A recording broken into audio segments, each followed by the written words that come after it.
Hello, everyone, and welcome back to Project Hypnos. Here I share real stories of unexplained encounters, sightings, disappearances, and strange lights in the sky to help you unwind, relax, and drift off to sleep. Before we begin, I'd love to know where you're listening from. Drop it in the comments if you would. Now, find a comfortable place to rest. Dim the lights, let the noise of the day fade away, and get ready for another set of encounters from the edge of what we understand.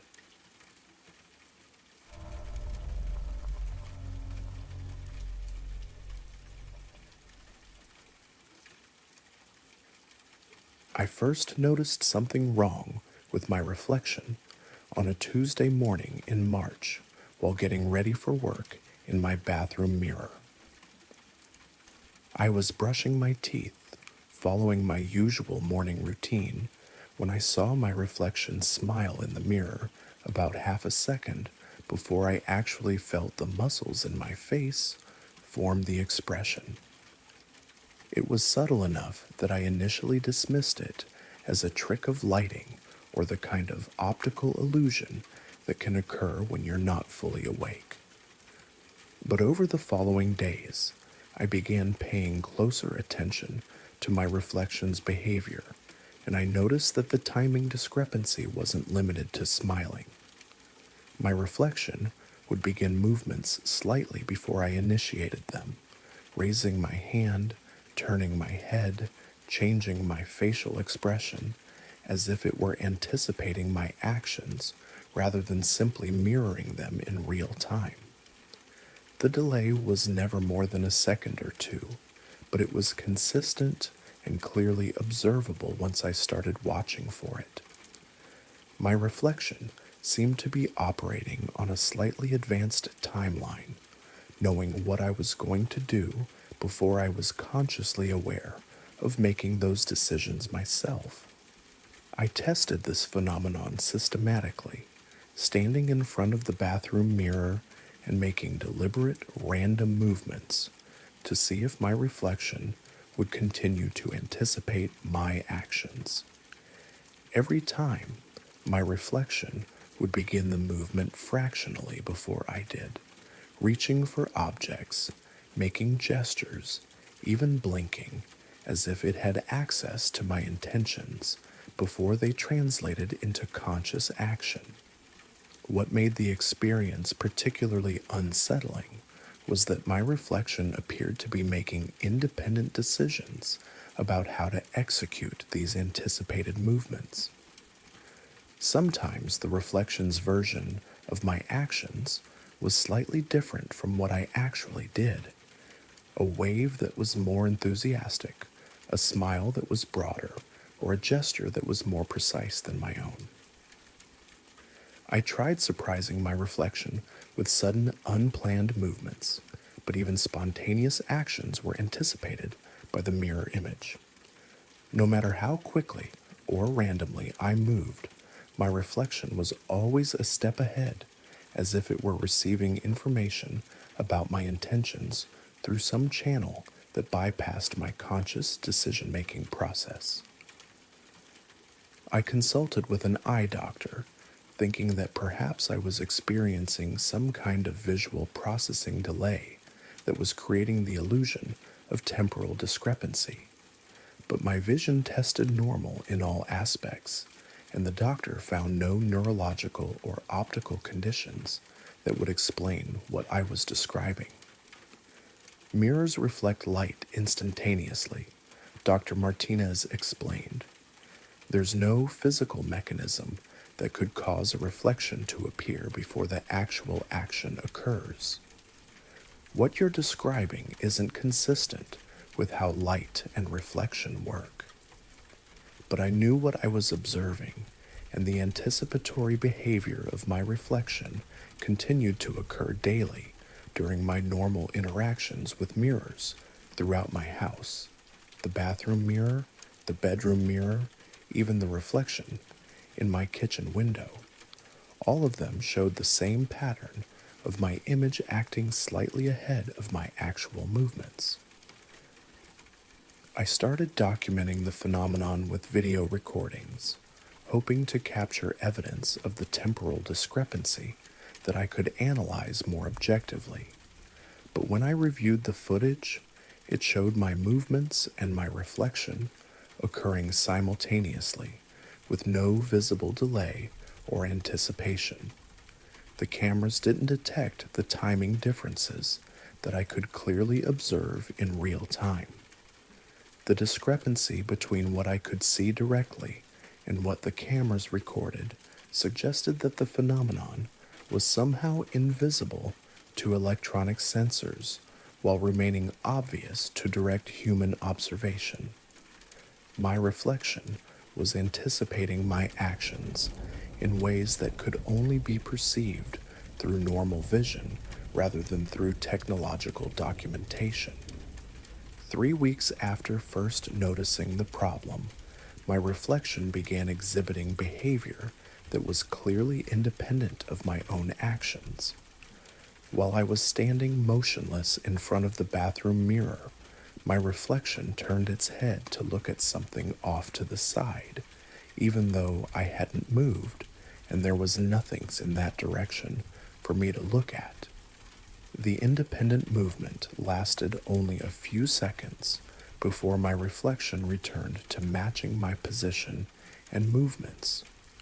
But it was long enough to confirm that whatever I was seeing in the mirror wasn't simply an anticipatory version of my own actions. It was a separate entity that could make autonomous decisions about how to behave. Over the following days, these independent actions became more frequent and more obvious.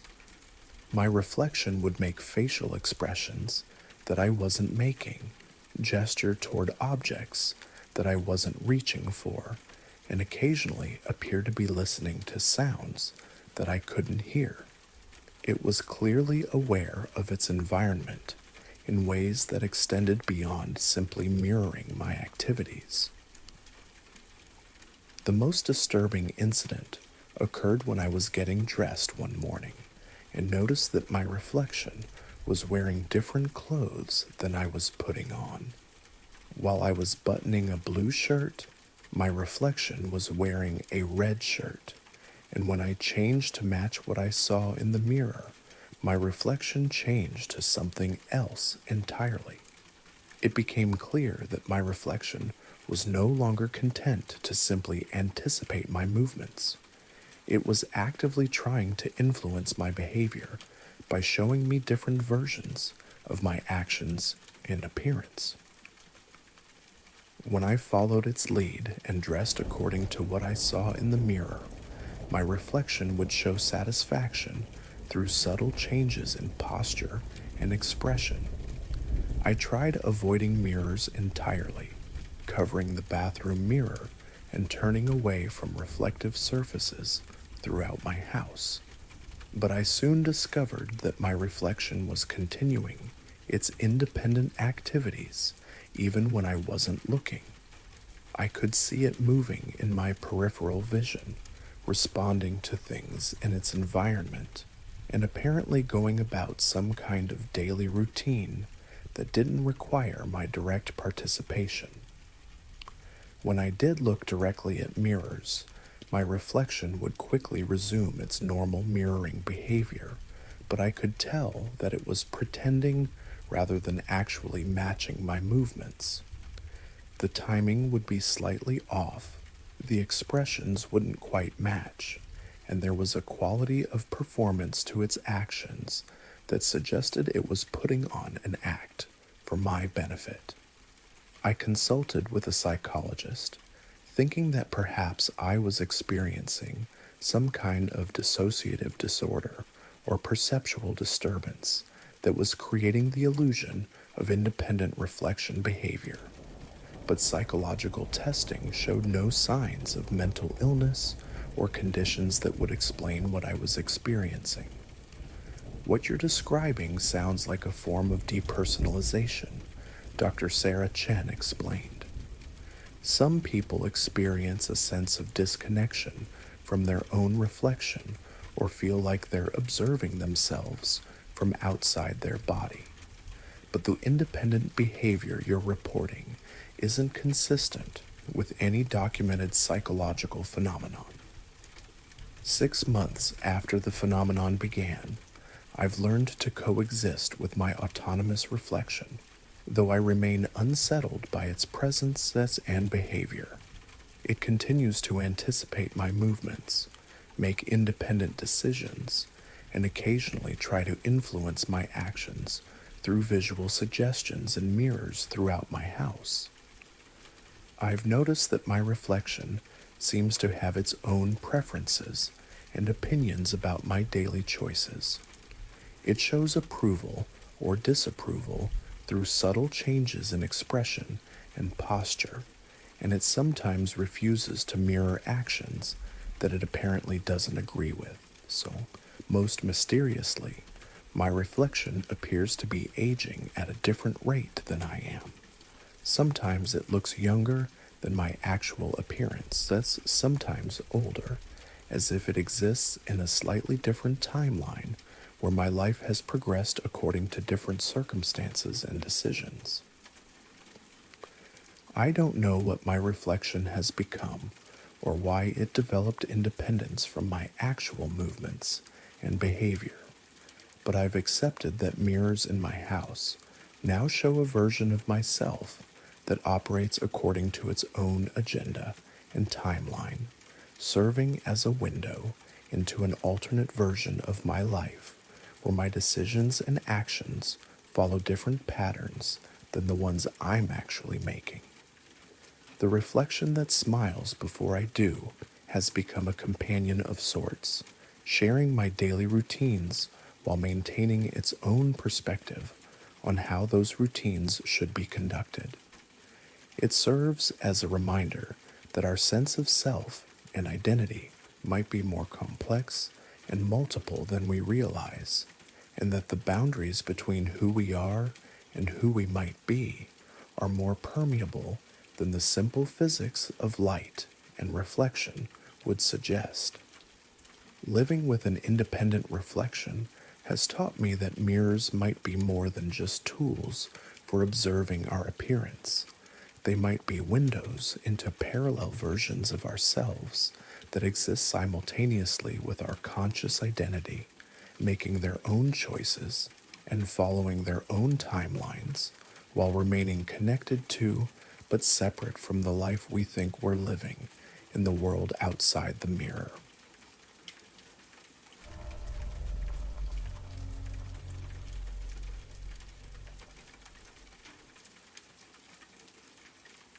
I found the drawings by accident last spring when I was cleaning out my mother's attic after she moved to assisted living. They were in a shoebox underneath a pile of old photo albums, mixed in with report cards and Mother's Day cards I'd made in elementary school. I almost threw the whole box away without looking through it, but something made me sit down on the dusty floor and sort through the contents one more time. Most of it was exactly what you'd expect: crayon drawings of houses with triangle roofs and stick figure families, construction paper turkeys made by tracing my hand, the usual artifacts of childhood creativity. But there was one group of drawings that made me pause. They were all done in colored pencil, more detailed than my typical 6-year-old artwork, and they all depicted the same subject: a tall, thin figure standing among trees. I remembered drawing them, though I hadn't thought about them in decades. I was maybe 6 or 7 years old, living in the house where my mother had raised me after my father left.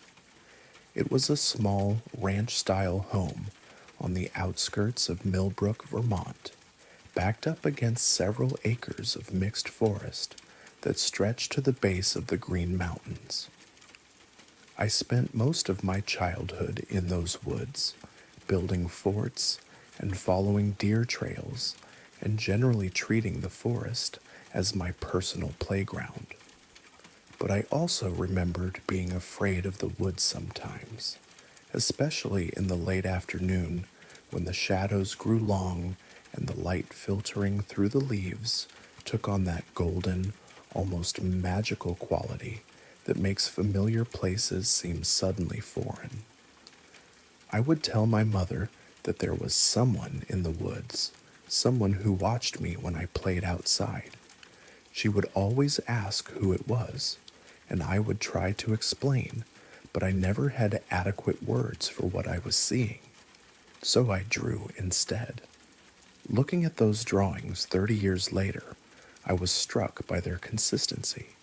In every one, the figure was the same, impossibly tall and thin, with arms that hung down past its knees and a face that was just a pale oval with no distinguishable features. It stood among the trees, like it belonged there, like it was as much a part of the forest as the oaks and maples that surrounded it. Sometimes I had drawn it partially hidden behind tree trunks, sometimes standing in small clearings, but always motionless, always watching. The strangest thing about the drawings was how well proportioned they were for a child's artwork. Usually, kids that age have trouble with scale and perspective, but these figures were drawn with a careful attention to size relationships that suggested I was trying very hard to get something exactly right. The figure was always drawn to be about 7 or 8 feet tall, towering over the trees in a way that looked anatomically possible but deeply unsettling. I took the drawings home with me, along with a few other childhood keepsakes, and stuck them in a folder on my desk. I told myself I was just being nostalgic, but I found myself looking at them frequently over the following weeks. There was something about them that nagged at me, some quality that suggested they weren't entirely products of a child's imagination. A month later, I decided to drive up to Vermont to visit the old house. My mother had sold it years earlier to a young couple with children, and I hadn't been back since the day we moved her belongings out. I told myself I was just being sentimental, wanting to see the place where I'd grown up one more time. But I think I was really going there to look at those woods again, to see if I could remember what had inspired those drawings. The house looked smaller than I remembered, but well maintained. The new owners had painted it a different color and added a deck off the back, but it was recognizably the same place. I parked on the road and walked up the driveway, planning to knock on the door and ask if I could look around. But as I approached the house, I could see into the backyard, and I stopped walking. There was a child's swing set on the lawn, and a little girl, maybe 5 or 6 years old, was sitting on one of the swings. She wasn't swinging, but just sitting there facing the woods, with her feet dragging in the dirt. When she heard my footsteps on the gravel, she turned to look at me. She asked. The question caught me off guard. I asked. "My mom told me about you," she said. I felt something cold settle in my stomach. Instead of answering, she pointed toward the edge of the woods. "He's there sometimes, in the afternoon when the sun gets low." I looked where she was pointing, but I saw only trees and shadows. "Really tall," she said, holding her hand up above her head, "and thin, and his arms are too long." Her mother came out of the house then, a woman in her 30s who looked apologetic and slightly embarrassed. "Emma, don't bother the man with your stories," she said, then looked at me. I explained who I was and asked if I could look around the property. She was friendly enough, though I could see her watching Emma with the particular concern of a parent who's heard too many strange stories from their child. We talked for a few minutes about the house and the neighborhood, and eventually I worked up the courage to ask about what Emma had said. "Oh, the tall man," her mother said with a tired laugh. "That's been going on for about a year now.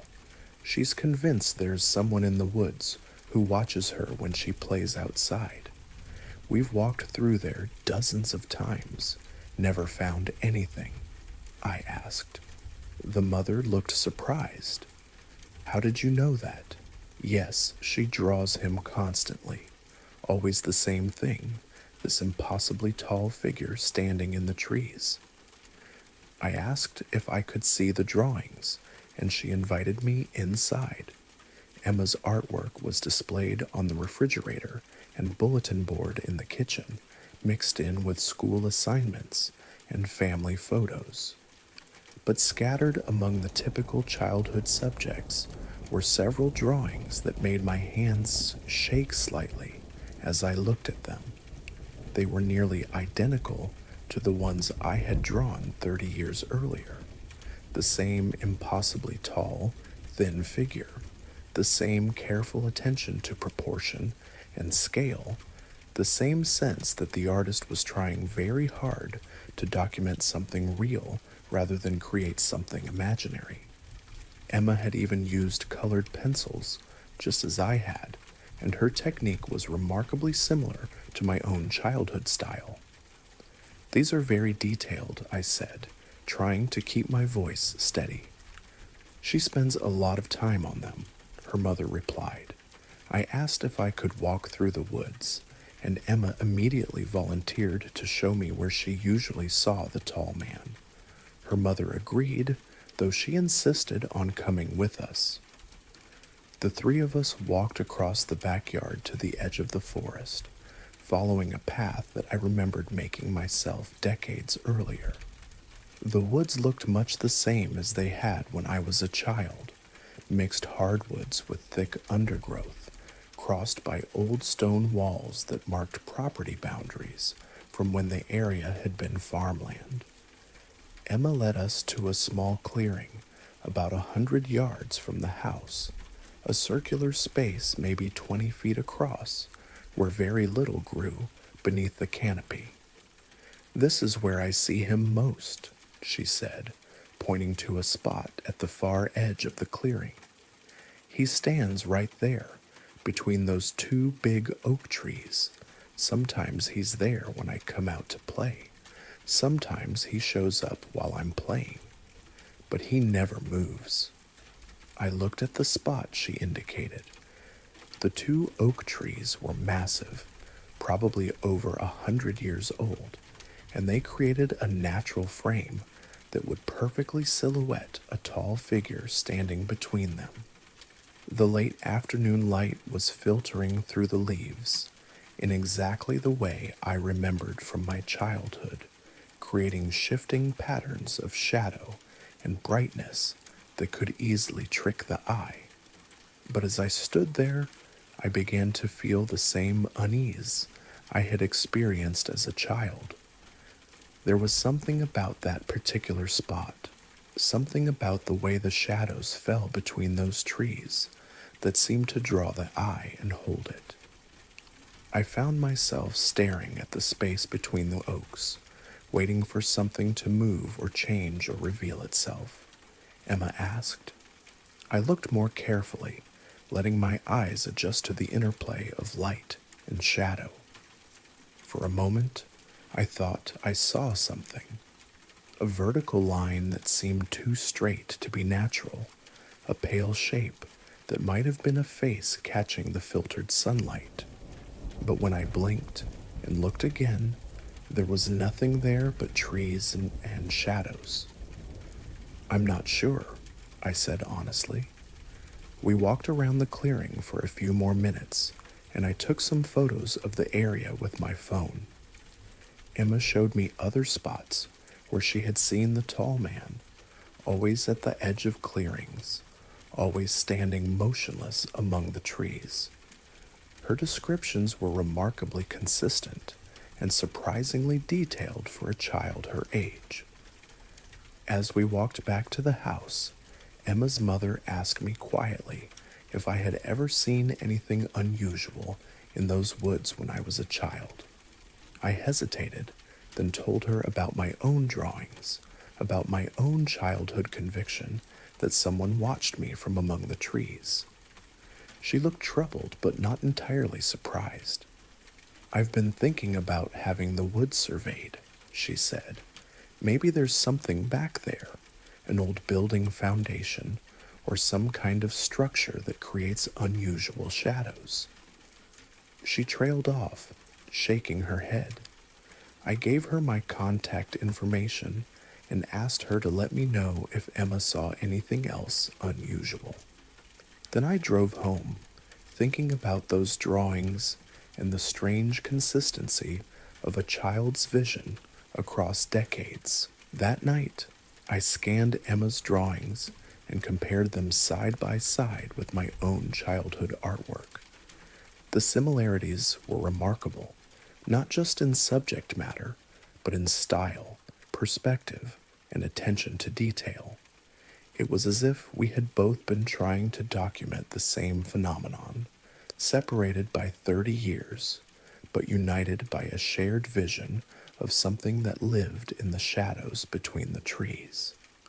I started researching the history of that area, looking for any reports of unusual sightings or unexplained phenomena.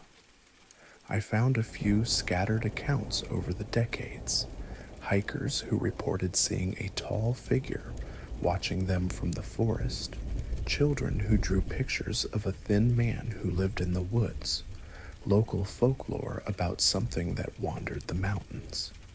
None of it was definitive, but there was a pattern, a consistency that suggested something more than childhood imagination or adult misperception.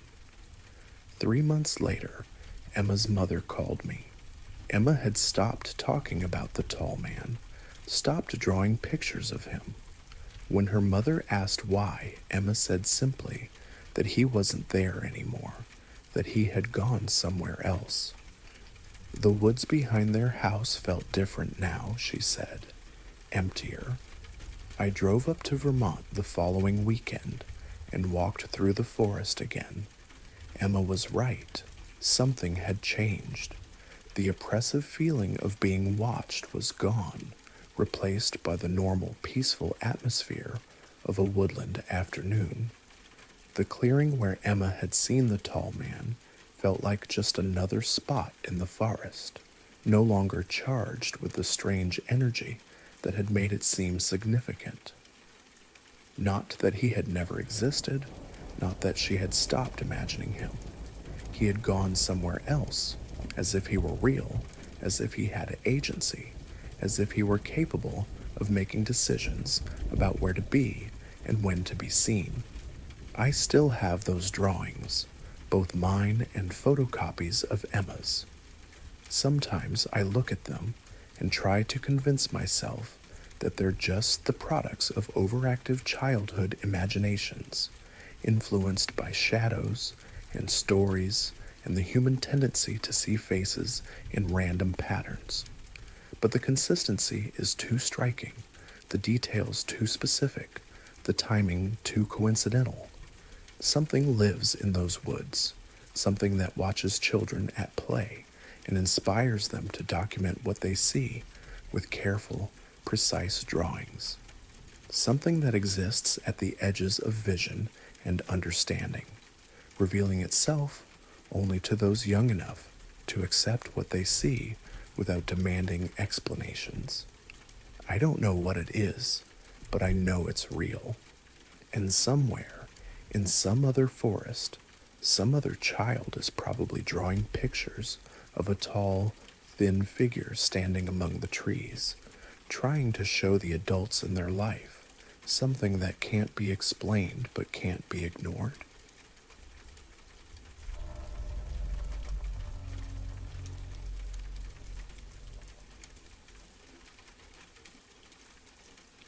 I'd been using trail cameras on my property for 3 years to monitor wildlife and keep an eye out for trespassers, but I'd never captured anything like what showed up on camera 12 last month. My land consists of 40 acres of mixed forest in northern Wisconsin, bordered by state land on two sides and a neighbor's hunting property on the other. It's the kind of terrain that attracts deer, bear, and the occasional wolf, so I'd gotten used to reviewing footage of normal woodland wildlife going about their daily routines. I have 6 cameras positioned at strategic locations, near game trails, water sources, and along the property boundaries where animals typically move through the area.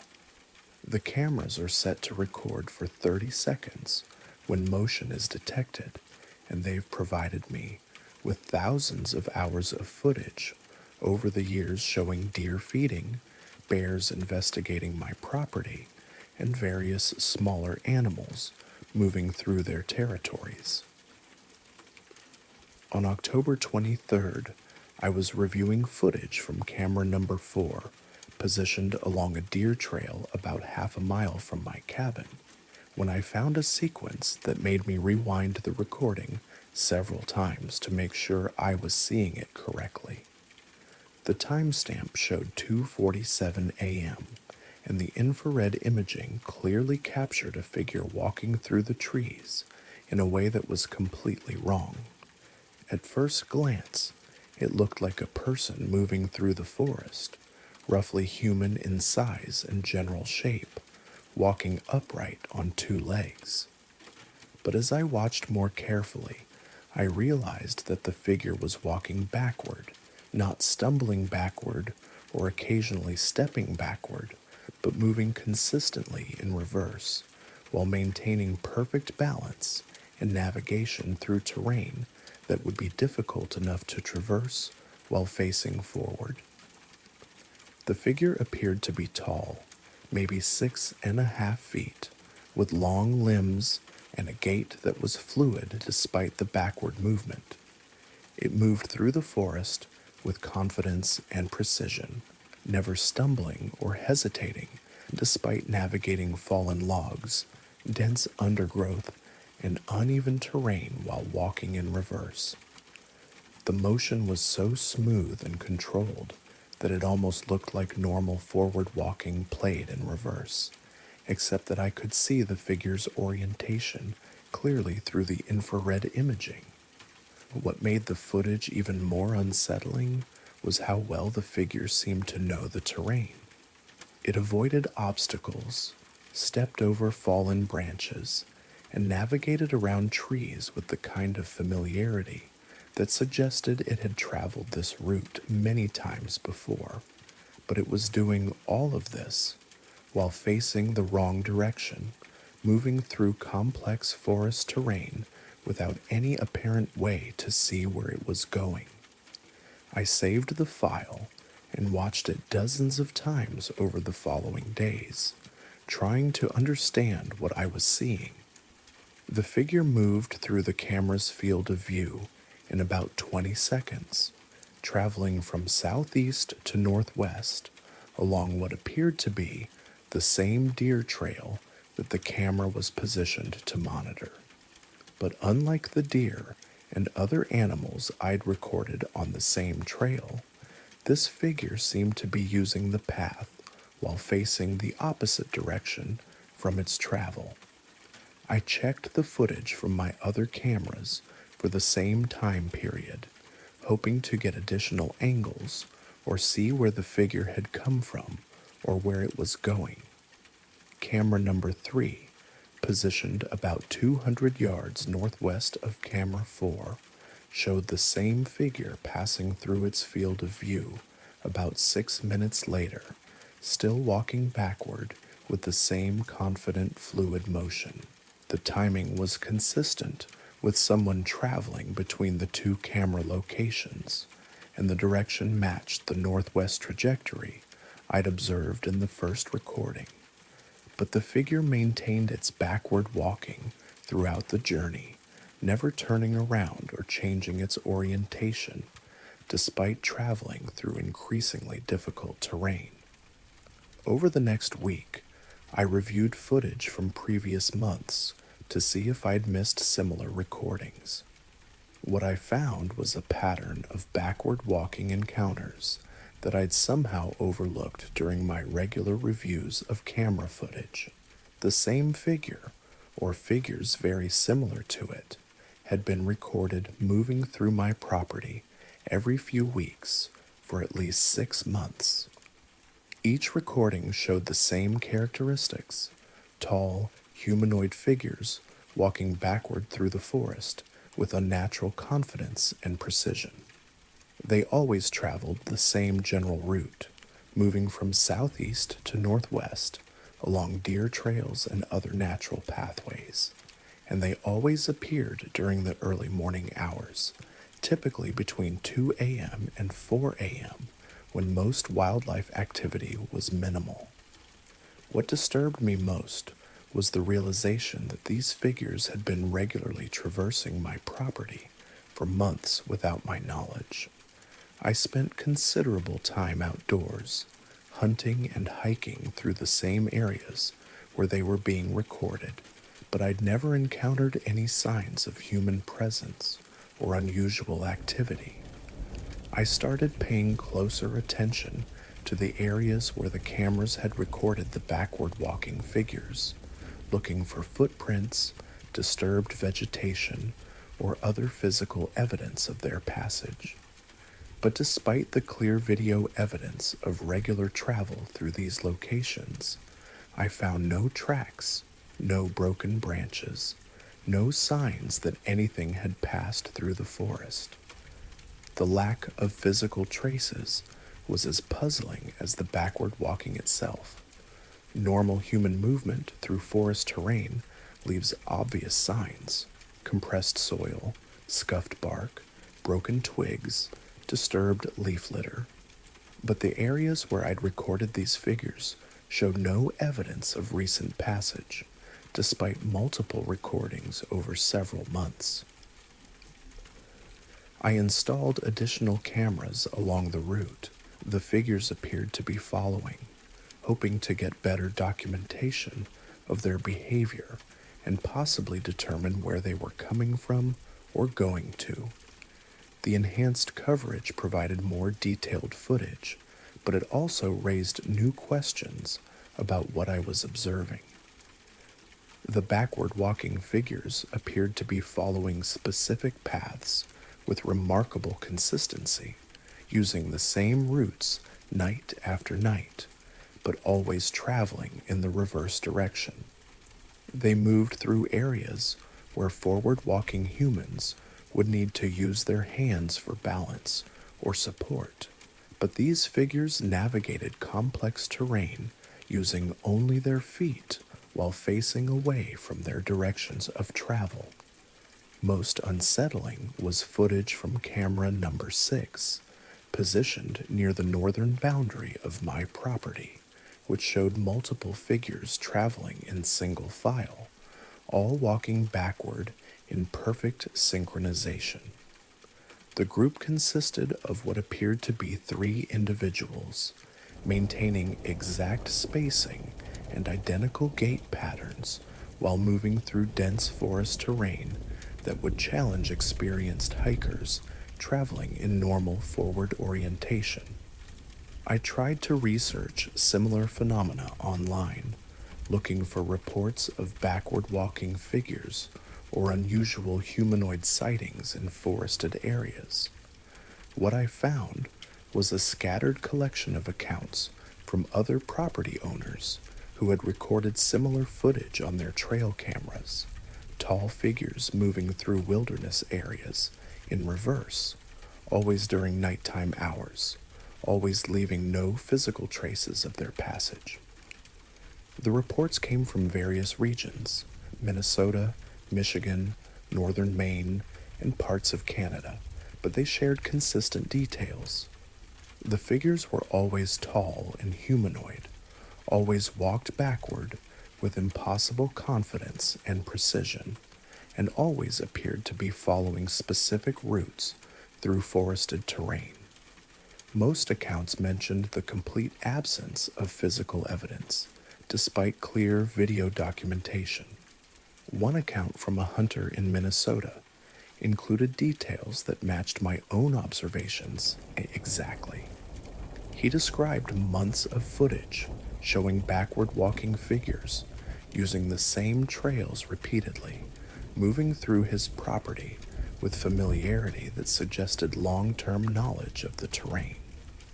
Like me, he'd found no footprints or other signs of passage, despite clear video evidence of regular activity. I contacted the local sheriff's department to report unusual activity on my property, thinking that the figures might be trespassers using my land for some purpose I couldn't understand.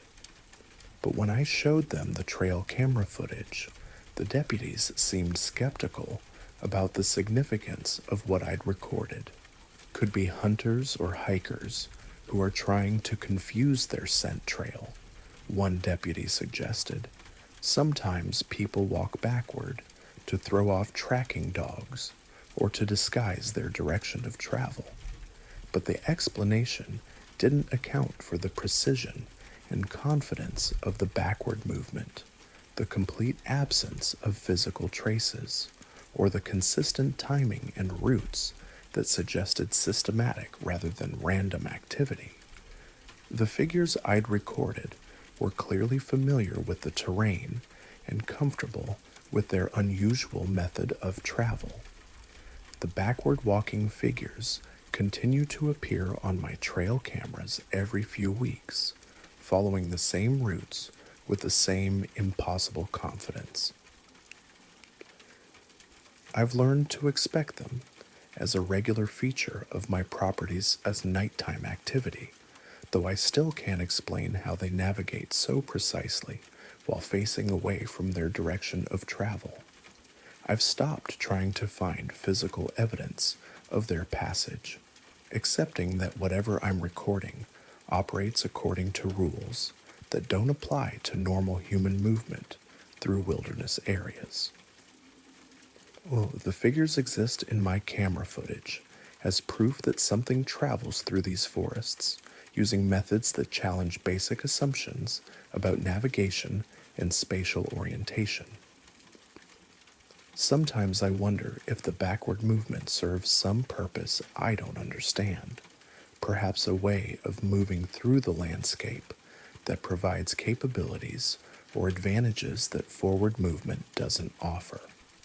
The consistency and precision suggest that what I'm observing isn't random or accidental, but rather a deliberate method of travel that's perfectly suited to the entities using it. The trail cameras continue to document their passage, creating an archive of encounters with beings that move through our familiar forests in ways that remind us how much about wilderness behavior remains mysterious and unexplained. Whatever walks backward through these woods knows the terrain better than most people who've lived here for decades, and they travel with a confidence that suggests this is how they've always moved through landscapes that most humans would find challenging even when facing the right direction.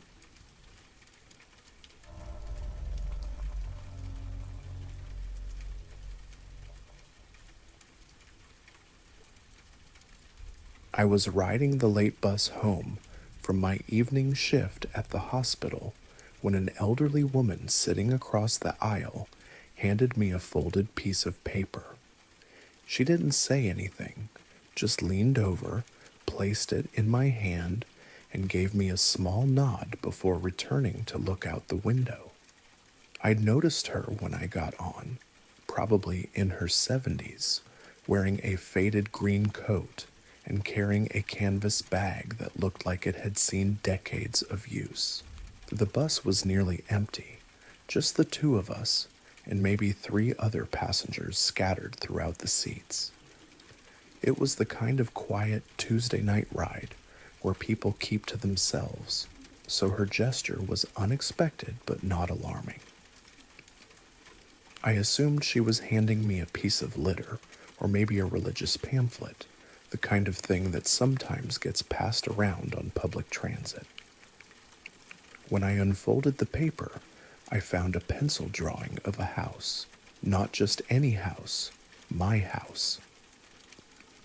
The sketch was remarkably detailed and accurate, showing the front porch with its distinctive crooked railing, the oak tree with the low-hanging branch that scrapes against the roof, even the specific pattern of cracks in the front walkway that I'd been meaning to repair for months.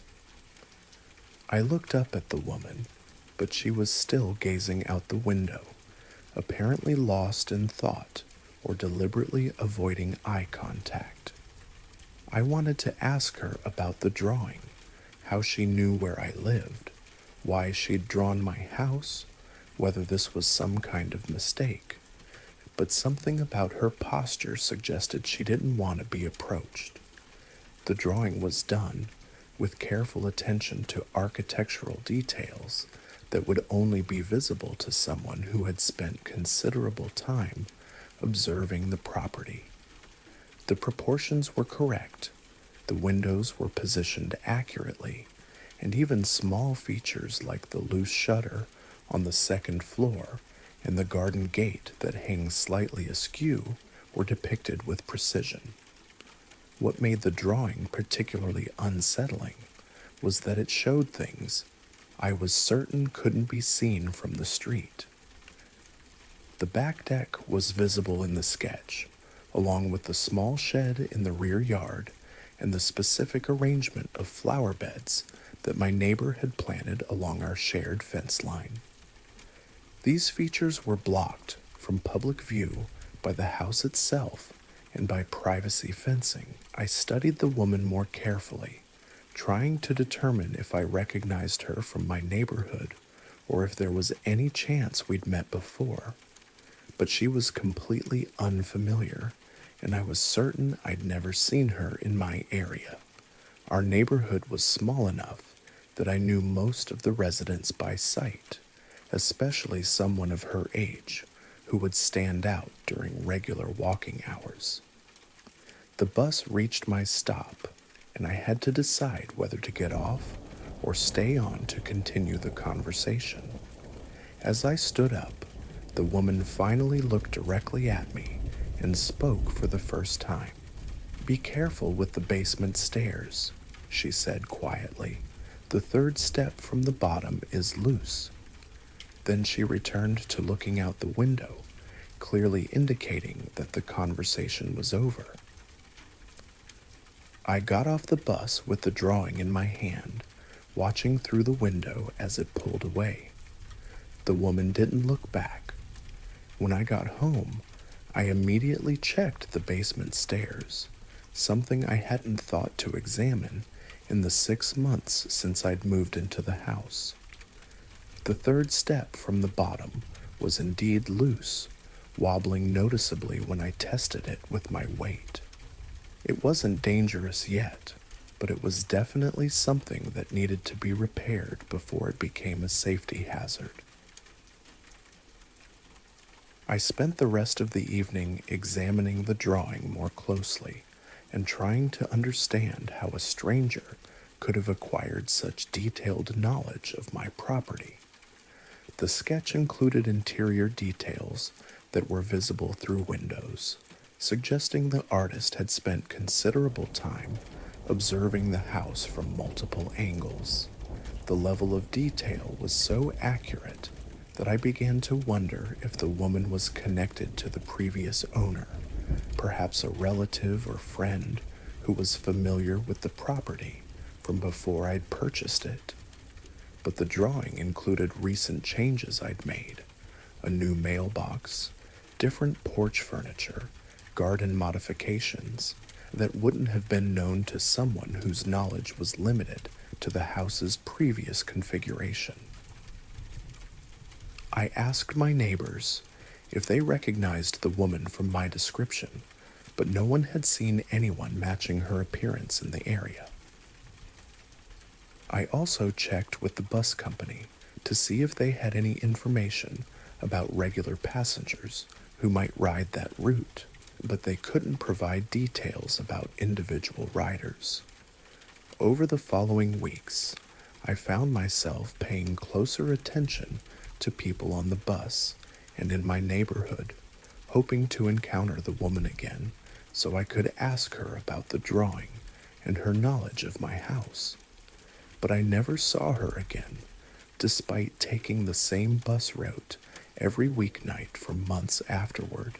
The drawing remains on my kitchen table, a reminder that someone has been observing my home with remarkable attention to detail. Every time I look at it, I notice new elements that demonstrate how thoroughly the artist had studied the property. Shadows that indicate the time of day when observations were made, seasonal details that show when the sketches were done, even small maintenance issues that I'd been planning to address. What bothers me most is not knowing why someone would create such a detailed record of my house, or how they acquired the knowledge necessary to draw it so accurately.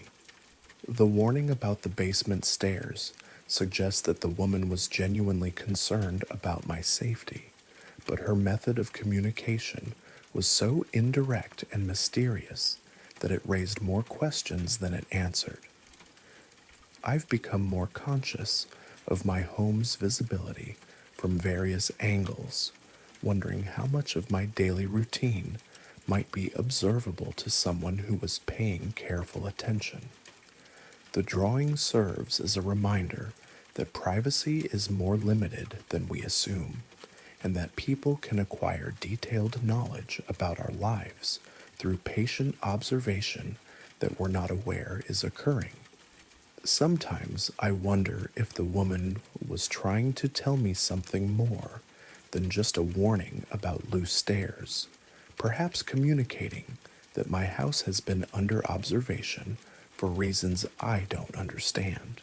The drawing might be evidence of surveillance rather than casual interest, a way of letting me know that someone has been watching while maintaining the ambiguity necessary to avoid direct confrontation or explanation. The stranger on the bus gave me a gift that was both helpful and deeply unsettling, a demonstration of knowledge that she shouldn't have possessed, and a warning delivered through means that prevented any follow-up questions or expressions of gratitude. The drawing remains the only evidence that the encounter actually happened, a remarkably accurate sketch that documents my home in ways that suggest the artist knows far more about my daily life than any stranger should.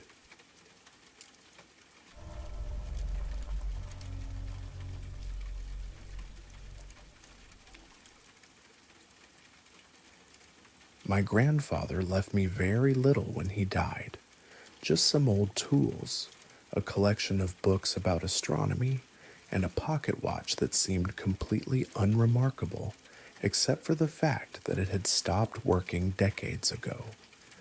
The watch was a 1952 Hamilton Railway Special, the kind that railroad workers used to carry for precise timekeeping, but according to my grandmother, it had been broken since sometime in the 1970s and wasn't worth the cost of repair. I almost sold it to an antique dealer along with the other estate items, but something about its weight and craftsmanship made me decide to keep it as a memento. Grandpa had been a lifelong amateur astronomer, spending clear nights in his backyard with a telescope, documenting celestial events in detailed journals that filled an entire bookshelf. The watch seemed like the kind of precise instrument that would appeal to someone who tracked planetary movements and calculated eclipse timings. For 6 months, the watch sat in my desk drawer, a beautiful but non-functional reminder of my grandfather's methodical approach to observing the night sky. I'd take it out occasionally to admire the clean lines of its face and the intricate mechanical movement visible through the crystal caseback, but the hands remained frozen at 11:47, and the mechanism showed no signs of life despite my attempts to wind it. That changed on the night of December 13th, during the peak of the Geminids meteor shower. I'd driven out to a dark sky site about an hour from the city to watch the meteors, partly out of genuine interest and partly to honor my grandfather's memory by continuing his tradition of celestial observation. I was lying on a blanket in the bed of my pickup truck, watching brilliant streaks of light cross the star-filled sky when I felt the watch vibrating in my jacket pocket. When I pulled it out, the hands were moving, not just ticking in normal seconds, but sweeping smoothly around the dial as if the watch were rapidly adjusting to the correct time. Within 30 seconds, it had settled into normal operation, keeping perfect time and ticking with the steady rhythm of a precision timepiece. I assumed that the vibration from my truck's engine or some other mechanical disturbance had somehow jarred the mechanism back to life. Old watches sometimes start working again after years of inactivity, especially if they've been stored in stable conditions and only needed a shock to overcome sticky lubricants or settled components. But when I returned home that night, the watch stopped again. At exactly 11:47, the same time it had shown for months, the hands ceased moving, and no amount of winding or gentle tapping could restart the mechanism. By morning, it was as lifeless as it had been before the meteor shower. I researched the connection between mechanical watches and meteor showers, thinking that perhaps electromagnetic effects from space debris could influence precision instruments. But I found no scientific literature suggesting that meteor activity could affect timepiece mechanisms, and the idea seemed far-fetched even by the standards of unusual electromagnetic phenomena. 3 weeks later, during the Quadrantids meteor shower in early January, I decided to test whether the watch's operation had been coincidental or somehow related to celestial events. I drove to the same dark sky location, brought the watch with me, and waited to see if it would start working again during peak meteor activity.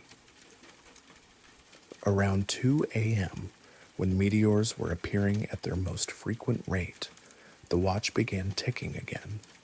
This time, I was holding it in my hand and could feel the mechanism engaging, starting from complete stillness and building to steady operation within seconds. The hands moved to show the correct time, and the watch kept perfect time for the duration of my meteor observation session. When the meteor activity began to diminish around dawn, the watch gradually slowed and stopped again, returning to its frozen state at 11:47. The correlation was too precise to be coincidental. The watch operated only during periods of significant meteor activity and ceased functioning when the celestial display ended. Over the following year, I tested the watch during every major meteor shower visible from my location. The Eta Aquariids in May, the Perseids in August, the Orionids in October, the Leonids in November. Each time, the watch would spring to life during peak viewing hours and stop when meteor activity declined. What made the phenomenon even more intriguing was the precision of the correlation. The watch didn't respond to sporadic meteors or minor showers that produced only a few meteors per hour. It operated only during significant meteor events that generated at least 15 to 20 meteors per hour, and its activity level seemed to correspond directly to the intensity of the celestial display. During particularly spectacular meteor showers, the watch would not only keep time, but would also exhibit additional behaviors that suggested it was somehow responding to the cosmic activity above. The second hand would occasionally pause for exactly the duration of especially bright fireballs, as if it were marking the passage of meteors that were particularly significant. I started bringing the watch to astronomy club meetings and star parties, sharing the story with other amateur astronomers who were familiar with my grandfather's work. Most people were skeptical, assuming that I was either mistaken about the correlation or that the watch had some mechanical problem that caused intermittent operation. But Dr. Sarah Martinez, a physics professor who specialized in atmospheric phenomena, was intrigued enough to examine the watch during a Perseid observation session. She confirmed that the timepiece operated normally during meteor activity and stopped completely when the shower ended, but she had no explanation for the mechanism that could cause such behavior. There's no known interaction between meteor activity and mechanical timepieces, she told me after studying the watch's behavior. Meteors are essentially space debris burning up in the upper atmosphere. They don't generate electromagnetic fields or other effects that should influence precision mechanical instruments. I researched my grandfather's astronomical journals, looking for any mention of the watch or unusual observations that might explain its behavior. What I found was a series of entries describing his discovery of the watch's unique properties during a Leonid shower in 1973. According to his notes, Grandpa had purchased the watch at an estate sale where it was described as having belonged to a railroad astronomer who had worked for the Denver and Rio Grande Western Railroad in the early 1900s.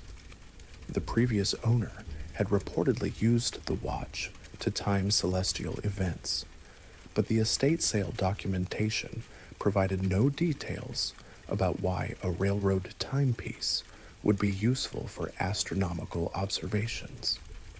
Grandpa's journals described decades of testing the watch during meteor showers, documenting its precise correlation with celestial activity and his unsuccessful attempts to understand the mechanism that caused its unusual behavior.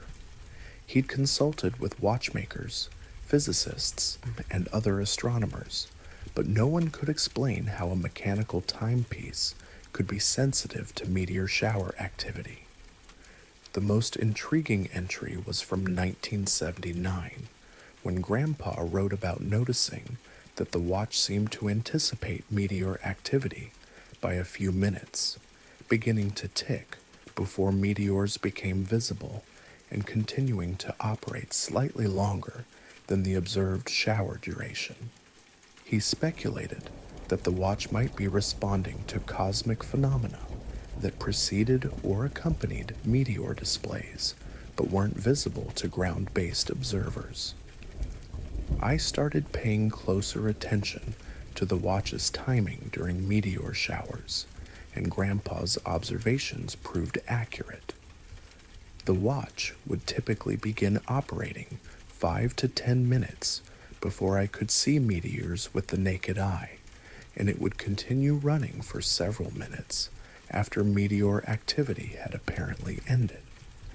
This anticipatory behavior suggested that the watch was responding to something more fundamental than the visible light trails that meteors create as they burn up in the atmosphere. Perhaps it was sensitive to changes in atmospheric electrical activity, cosmic radiation levels, or other phenomena that accompanied but weren't limited to the visible aspects of meteor showers. The watch has become my constant companion during astronomical observations, serving as both a timepiece and an indicator of cosmic activity that I might otherwise miss. Its unique sensitivity has helped me identify minor meteor showers that would have escaped my notice and has provided timing information that's proven useful for documenting celestial events. I've never found another timepiece with similar properties, despite researching the history of astronomical instruments and consulting with collectors of antique scientific equipment. The watch appears to be unique, a precision instrument that somehow acquired the ability to respond to cosmic phenomena in ways that conventional science can't explain. Whether the watch's sensitivity results from some modification made by its original owner, unusual materials used in its construction, or some other factor that affects its mechanical operation, it continues to mark time only when the Earth passes through streams of cosmic debris that create the spectacular light shows we call meteor showers. The watch keeps my grandfather's memory alive during every celestial observation, ticking steadily through meteor displays while remaining silent during ordinary nights when the sky shows only stars and planets. It's a reminder that precision instruments sometimes develop capabilities that extend beyond their intended functions, becoming sensitive to phenomena that connect us to the cosmic environment that surrounds our planet.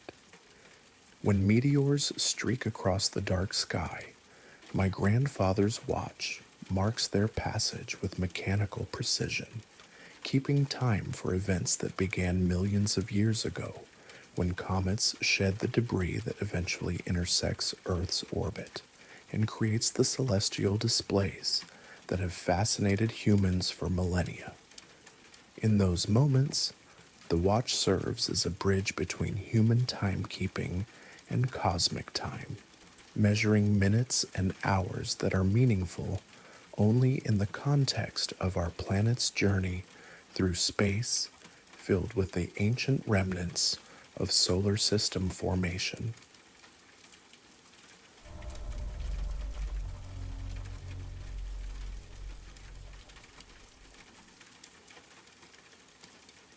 The dream started in late November, just after I moved to the small coastal town of Millhaven for a new job at the local library. I'd been having trouble sleeping in the unfamiliar apartment, so when I began dreaming vividly every night, I assumed it was just my mind's way of processing the stress of relocation. But these weren't typical anxiety dreams about forgetting important tasks or being unprepared for situations.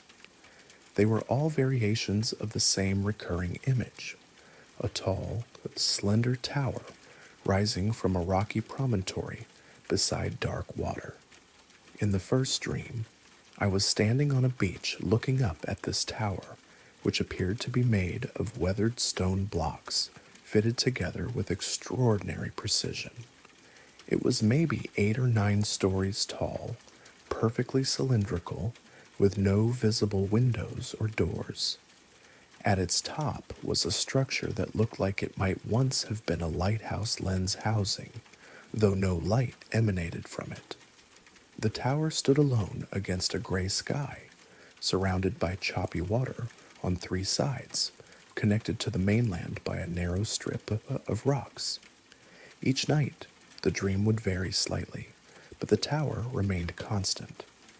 Sometimes I would be closer to it, close enough to see the individual stones and the way they'd been carved to fit together without mortar. Sometimes I would be viewing it from a boat on the water, watching waves crash against the rocky foundation. Occasionally, I would find myself standing at the base of the tower, running my hands along the smooth stone surface while searching for some way to enter. What struck me most about these dreams was their incredible consistency and detail. Usually, my dreams are fragmentary and surreal, mixing impossible scenarios with people and places from my daily life. But the tower dreams were different. They felt more like memories than dreams, complete with sensory details, like the salt smell of ocean air and the sound of waves against stone. I would wake up feeling like I'd actually visited this place, even though I was certain I'd never seen anything like it in real life. After 3 weeks of nightly tower dreams, I started sketching what I was seeing, trying to capture the details that seemed so vivid during sleep, but tended to fade during the day. I'm not much of an artist, but I found myself able to draw the tower with surprising accuracy, including architectural details that I shouldn't have been able to remember so precisely. The proportions, the texture of the stonework, the way the structure curved slightly inward as it rose, all of it came through in my sketches as if I were drawing from a photograph. I mentioned the recurring dreams to my new coworkers at the library, partly out of curiosity about local landmarks, and partly because the dreams were becoming so persistent that they were affecting my ability to get restful sleep. When I described the tower and showed them my sketches, most people shook their heads and said they'd never seen anything like it. But Mrs. Carradine, the head librarian who'd worked in Millhaven for over 30 years, looked at my drawings with an expression of recognition and concern. "That looks like Beacon Point," she said quietly, "but that can't be right." She explained that Beacon Point was a rocky outcropping about 5 miles north of town, accessible only by a rough hiking trail that followed the coastline. There had once been a lighthouse there, built in the 1890s to guide ships past a dangerous reef, but it had been decommissioned in the 1940s when new navigation technology made it obsolete.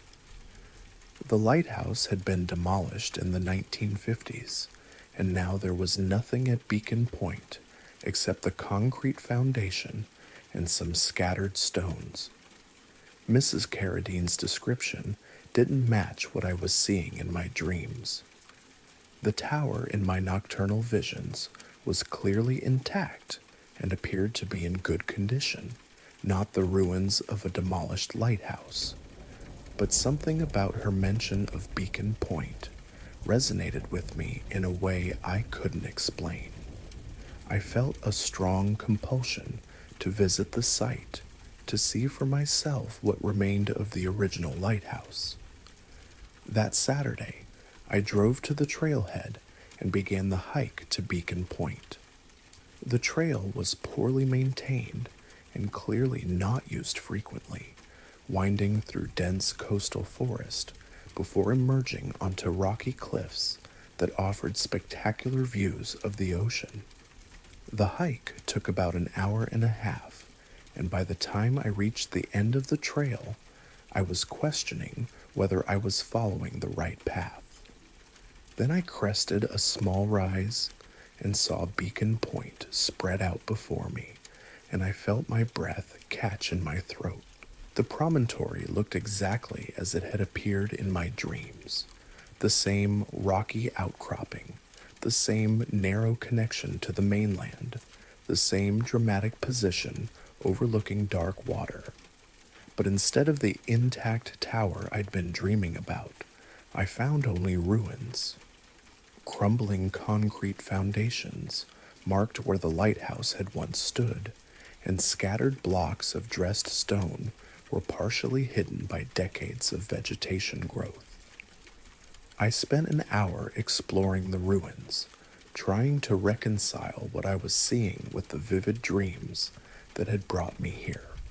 The foundation was roughly circular and the right size for the base of the tower I'd been dreaming about, but there was no structure, no towering stonework, nothing that matched the detailed architecture my sleeping mind had constructed night after night. As I was preparing to leave, disappointed by the discrepancy between dream and reality, I noticed something that made me stop and look more carefully. Among the scattered stones that littered the site, I found several blocks that were carved with the same precise joinery I'd seen in my dreams. The stonework was distinctive. Each block had been shaped to fit with its neighbors, using a technique that didn't require mortar, creating joints so tight that you couldn't slide a knife blade between them. I pulled out my phone and compared photos of the ruins with the sketches I'd made of my dream tower. The stonework was identical. The proportions of the foundation matched the base of the tower in my drawings. Even the way the rocks fell away toward the water corresponded exactly to the landscape I'd been visiting in my sleep. That night, the dreams changed. Instead of seeing the intact tower, I found myself standing among ruins that looked exactly like what I'd discovered at Beacon Point. But in the dream, I could see shadows and impressions of the structure that had once stood there, like a photographic negative that showed what had been removed rather than what remained. The tower was gone, but its presence lingered in the space it had once occupied. Over the following weeks, I became obsessed with the history of the Beacon Point Lighthouse. I spent hours in the library's local history collection, reading old newspaper articles, examining historical photographs, and studying maritime records that documented the lighthouse's construction and eventual demolition. What I found was a structure that looked exactly like the tower in my dreams. The Beacon Point Light had been built in 1891 using locally quarried granite, fitted together with the distinctive mortarless joinery technique that had caught my attention in the ruins.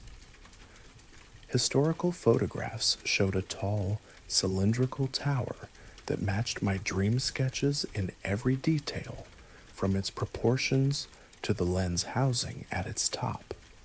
The lighthouse had operated for over 50 years before being decommissioned, and it had been demolished in 1953 when the Coast Guard determined that maintaining the structure was no longer cost-effective. But the most disturbing discovery came when I found a collection of personal papers donated by the family of the lighthouse's last keeper. Among the documents was a journal that described strange dreams experienced by several keepers over the decades.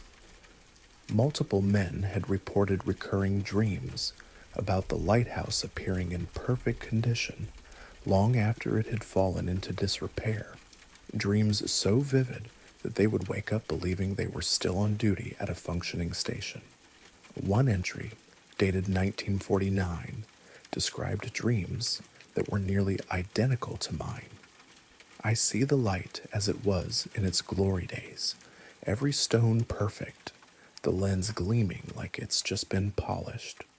But when I wake and look out the window, I see only what remains: cracked walls, missing sections, the slow surrender to time and weather.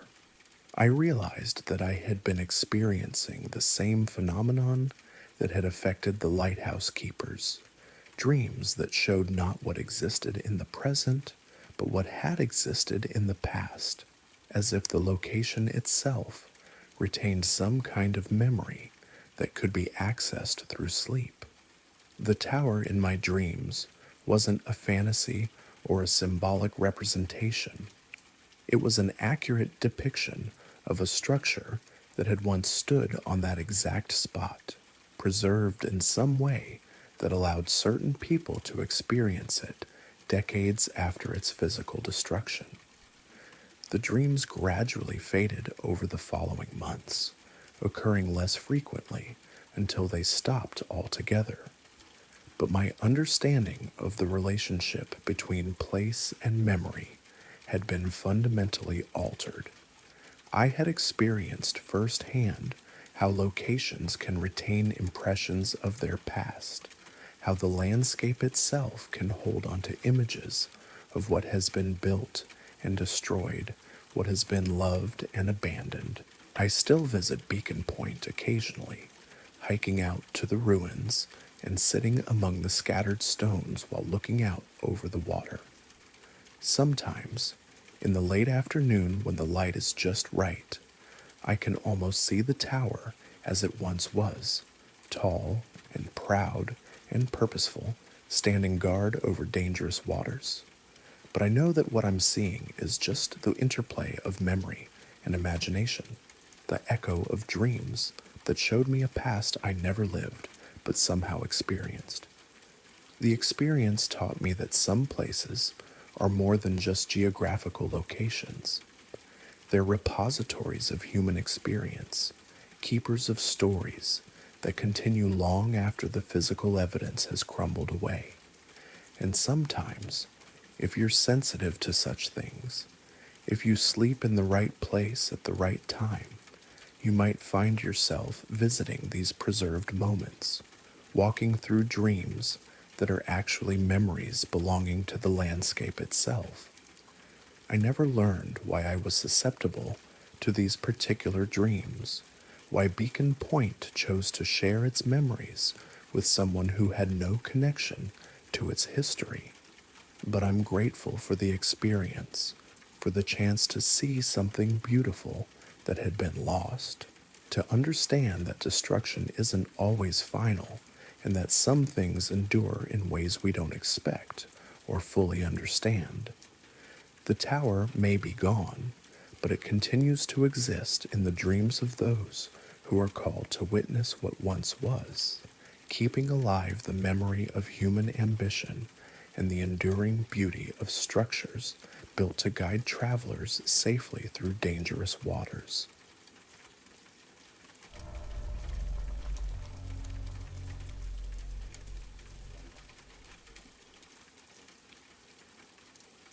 We were 3 days into a week-long camping trip in the Mojave Desert when we first noticed the lights.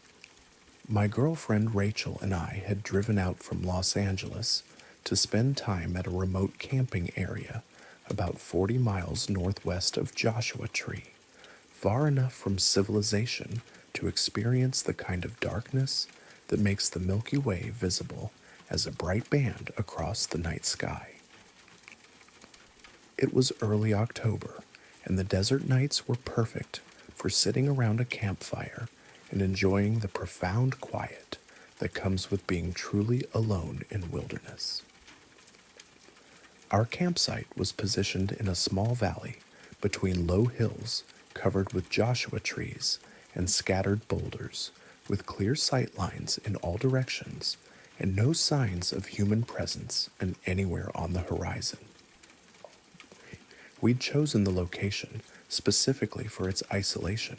No other campers, no roads visible, no lights from distant towns that might interfere with our view of the night sky. On Wednesday evening, our third night in the desert, we built a campfire just after sunset and settled in for our usual routine of stargazing and quiet conversation. The fire provided warmth against the desert cold and a circle of light that made the surrounding darkness seem even more profound. We'd positioned our chairs to face east, where the view across the valley was unobstructed and the star field was most spectacular. Around 9 p.m., Rachel pointed toward the eastern horizon and asked if I could see lights moving in the distance. At first, I thought she might be seeing aircraft navigation lights, or possibly the headlights of vehicles on some distant road that wasn't visible during daylight. But when I looked more carefully, I could see what appeared to be a pattern of lights moving across the landscape in ways that didn't match any conventional explanation.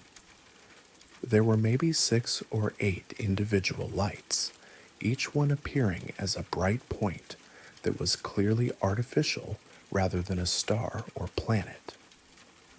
They moved in a coordinated formation across the eastern valley, following paths that seemed deliberately choreographed rather than random. The lights would appear at the southern edge of our view, move in complex patterns for 10 or 15 minutes, then disappear behind the hills to the north. What made the display particularly striking was the precision of the movement. The lights maintained exact spacing and timing, executing turns and formations that suggested some kind of coordinated control. They would separate and converge, form geometric patterns, and move in synchronized sequences that were clearly intentional rather than the result of independent navigation by separate vehicles or aircraft. Those have to be drones, I said, though I was puzzled by the range and duration of the display. Maybe some kind of military training exercise. But the lights continued for over an hour, repeating variations of the same patterns while maintaining the same general route across the valley. The consistency and precision suggested professional operation, but the location seemed too remote and the duration too extended for any civilian drone operation I was familiar with. We watched the lights until they finally disappeared around 10:30 p.m., then spent the rest of the evening discussing what we might have witnessed.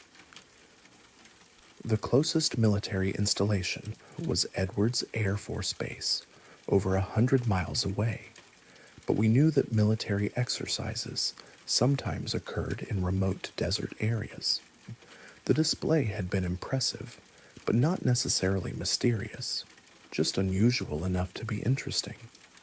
The next night, we built our campfire in the same location and watched for any repetition of the previous evening's light show. Around 9 p.m., exactly as they had the night before, the lights appeared at the southern edge of the valley and began their coordinated movement across the landscape. This time, I paid closer attention to the details of their behavior. The pattern was identical to what we'd observed on Wednesday night. The same formation, the same timing, the same complex maneuvers executed with the same precision. It was as if someone was following a detailed script, repeating the exact same performance down to the smallest detail. "That's weird," Rachel said as we watched the lights execute a sequence that was identical to a maneuver we'd seen the previous night. "It's like watching a recording of yesterday's show." The repetition was too exact to be coincidental. Military exercises typically involve variations in tactics and procedures, and civilian drone operations would show some natural variation in flight patterns and timing. But these lights were following precisely the same route, executing the same maneuvers at the same times, creating an identical display that suggested either highly automated systems or extremely disciplined human operators. Friday night brought the same performance again. The lights appeared at exactly 9 p.m., followed the same route across the valley, executed the same formations and maneuvers, and disappeared at the same time behind the northern hills. The precision was remarkable, but increasingly unsettling. We were watching something that was being repeated with mechanical accuracy night after night. I tried to document the display using my phone's camera, but the lights were too distant and too dim to be captured clearly by the device.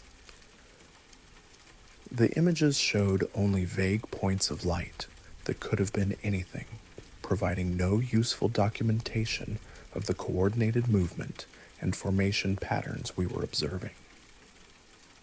Saturday's repetition of the identical light show convinced us that we were witnessing something extraordinary. The same lights, the same patterns, the same timing, repeated for the fourth consecutive night with no variation whatsoever. It was as if someone was conducting the same experiment or demonstration every night, following a protocol that required exact duplication of procedures and timing. "This has to be some kind of test," Rachel said, as we watched the familiar formations move across the valley. "Maybe they're testing automated systems or training exercises that require perfect repetition." But the location seemed wrong for any official testing program. We were in an area that showed no signs of military or government activity, with no roads or facilities that would support systematic operations requiring precise timing and coordination. The lights appeared to be operating from and returning to areas that were as remote and undeveloped as our own camping location. On Sunday night, our last evening in the desert, we positioned ourselves to get the best possible view of the light display. This time, I used binoculars to observe more details of the individual lights and their movements. What I saw was even more puzzling than the formation patterns we'd been watching. The individual lights weren't behaving like aircraft or drones. They showed no navigation lights, no anti-collision beacons, no characteristics that would indicate conventional aerial vehicles. They moved with smooth, steady motion that suggested they were gliding rather than being propelled by engines or rotors. Most strangely, they seemed to be maintaining exact altitude above the ground, following the contours of the landscape rather than flying at fixed elevation. Through the binoculars, I could also see that the lights occasionally came close enough to the ground to illuminate the desert vegetation beneath them. The illumination was steady and bright, suggesting powerful light sources, but there were no visible beams extending downward. The lights seemed to emit illumination in all directions equally, creating a sphere of brightness around each moving point. As the display concluded for the 5th consecutive night, Rachel and I discussed whether we should report what we'd observed to authorities. But we weren't sure which authorities would be appropriate, and we had no evidence beyond our own testimony of lights moving in coordinated patterns across remote desert landscape. When we returned to Los Angeles on Monday, I researched military testing areas and drone operation zones in the Mojave Desert region, thinking that what we'd witnessed might be part of some classified program that would explain the precise repetition and coordinated behavior. But the area where we'd been camping wasn't designated for any known military activities, and there were no NOTAMs, notice to airmen, that would indicate ongoing aircraft operations in that region. I also checked for reports of similar sightings from other campers or residents in the area, but found very few accounts of unusual light displays in that part of the desert. The few reports I did find described isolated incidents, rather than the kind of systematic, repeated performances we'd witnessed over 5 consecutive nights. 6 months later, I returned to the same camping area, curious to see if the light displays continued or if they had been a temporary phenomenon related to some specific testing program or operation. But the nights were completely dark. No lights, no formations, no evidence that anything unusual had ever occurred in the valley. I've never found an adequate explanation for what Rachel and I witnessed during those 5 nights in the Mojave Desert. The precision and repetition of the light patterns suggested systematic operation by organizations with capabilities that exceeded anything I was familiar with from civilian or military aviation. The location was too remote and too undeveloped to support conventional aircraft operations, yet the lights demonstrated coordination and control that required sophisticated equipment and precise timing. What we saw represented either highly advanced technology being tested in remote desert areas or activities conducted by organizations that possess capabilities not acknowledged in any public documentation of aircraft or drone systems. The identical repetition of complex patterns night after night suggested procedures that were being followed with mechanical precision, as if the entire display was part of a larger program that required exact duplication of specific protocols. Somewhere in the Mojave Desert, lights still move in coordinated patterns that follow schedules and routes determined by purposes we're not supposed to understand. The desert night sky, which appears empty and natural to casual observers, occasionally serves as a testing ground for demonstrations of technologies that operate according to principles that extend far beyond publicly acknowledged capabilities. The campfire that had provided such peaceful illumination during our desert evenings was just a tiny point of light compared to the systematic displays we witnessed moving across the valley, following flight patterns that suggested activities occurring regularly in remote areas where few people are present to observe, and fewer still are in positions to report what they've seen to authorities who might understand the significance of such precisely coordinated aerial performances.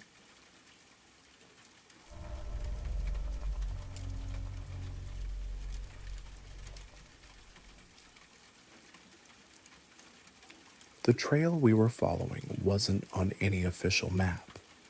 My hiking partner, Jake, had found it mentioned in a forum post from someone who claimed to have discovered abandoned infrastructure from the Cold War era, hidden deep in the Olympic National Forest.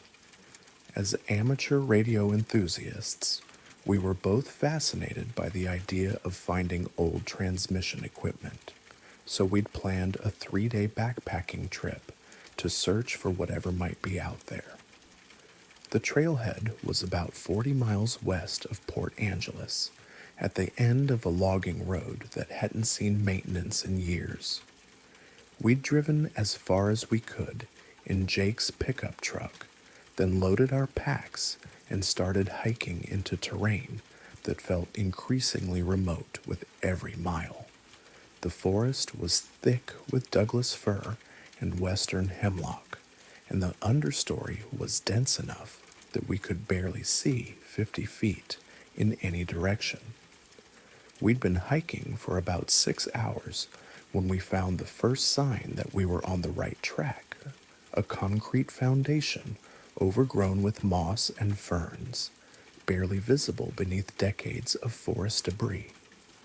It was too large and too perfectly square to be natural, clearly the remnant of some kind of structure that had been built and then abandoned years ago. Jake and I spent 20 minutes clearing away the vegetation, revealing what looked like anchor points for guy wires and the remains of a grounding system. Definitely radio equipment, Jake said, examining the corroded metal fittings embedded in the concrete. Big stuff, too.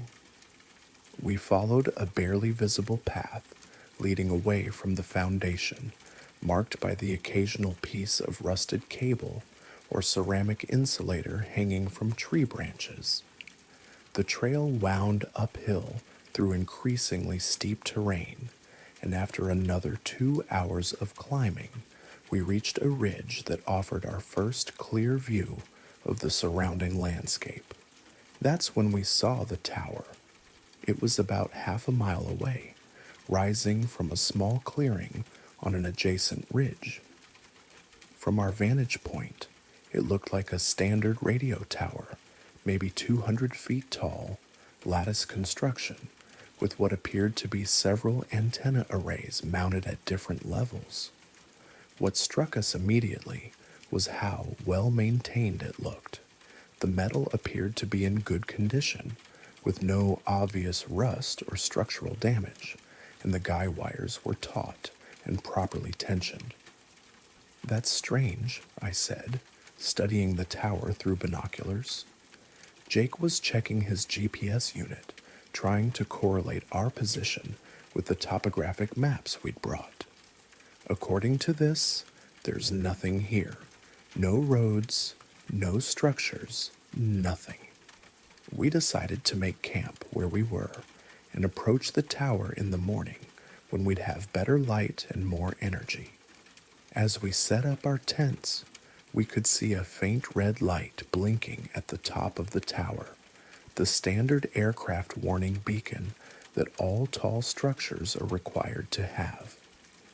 The fact that it was operating suggested that the tower was still active, still connected to some kind of power source.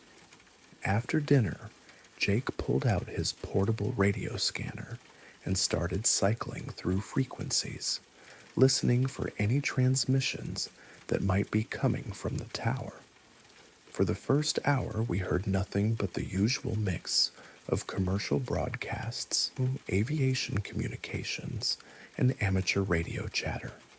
But around 10 o'clock, Jake stopped scanning and held up his hand for silence.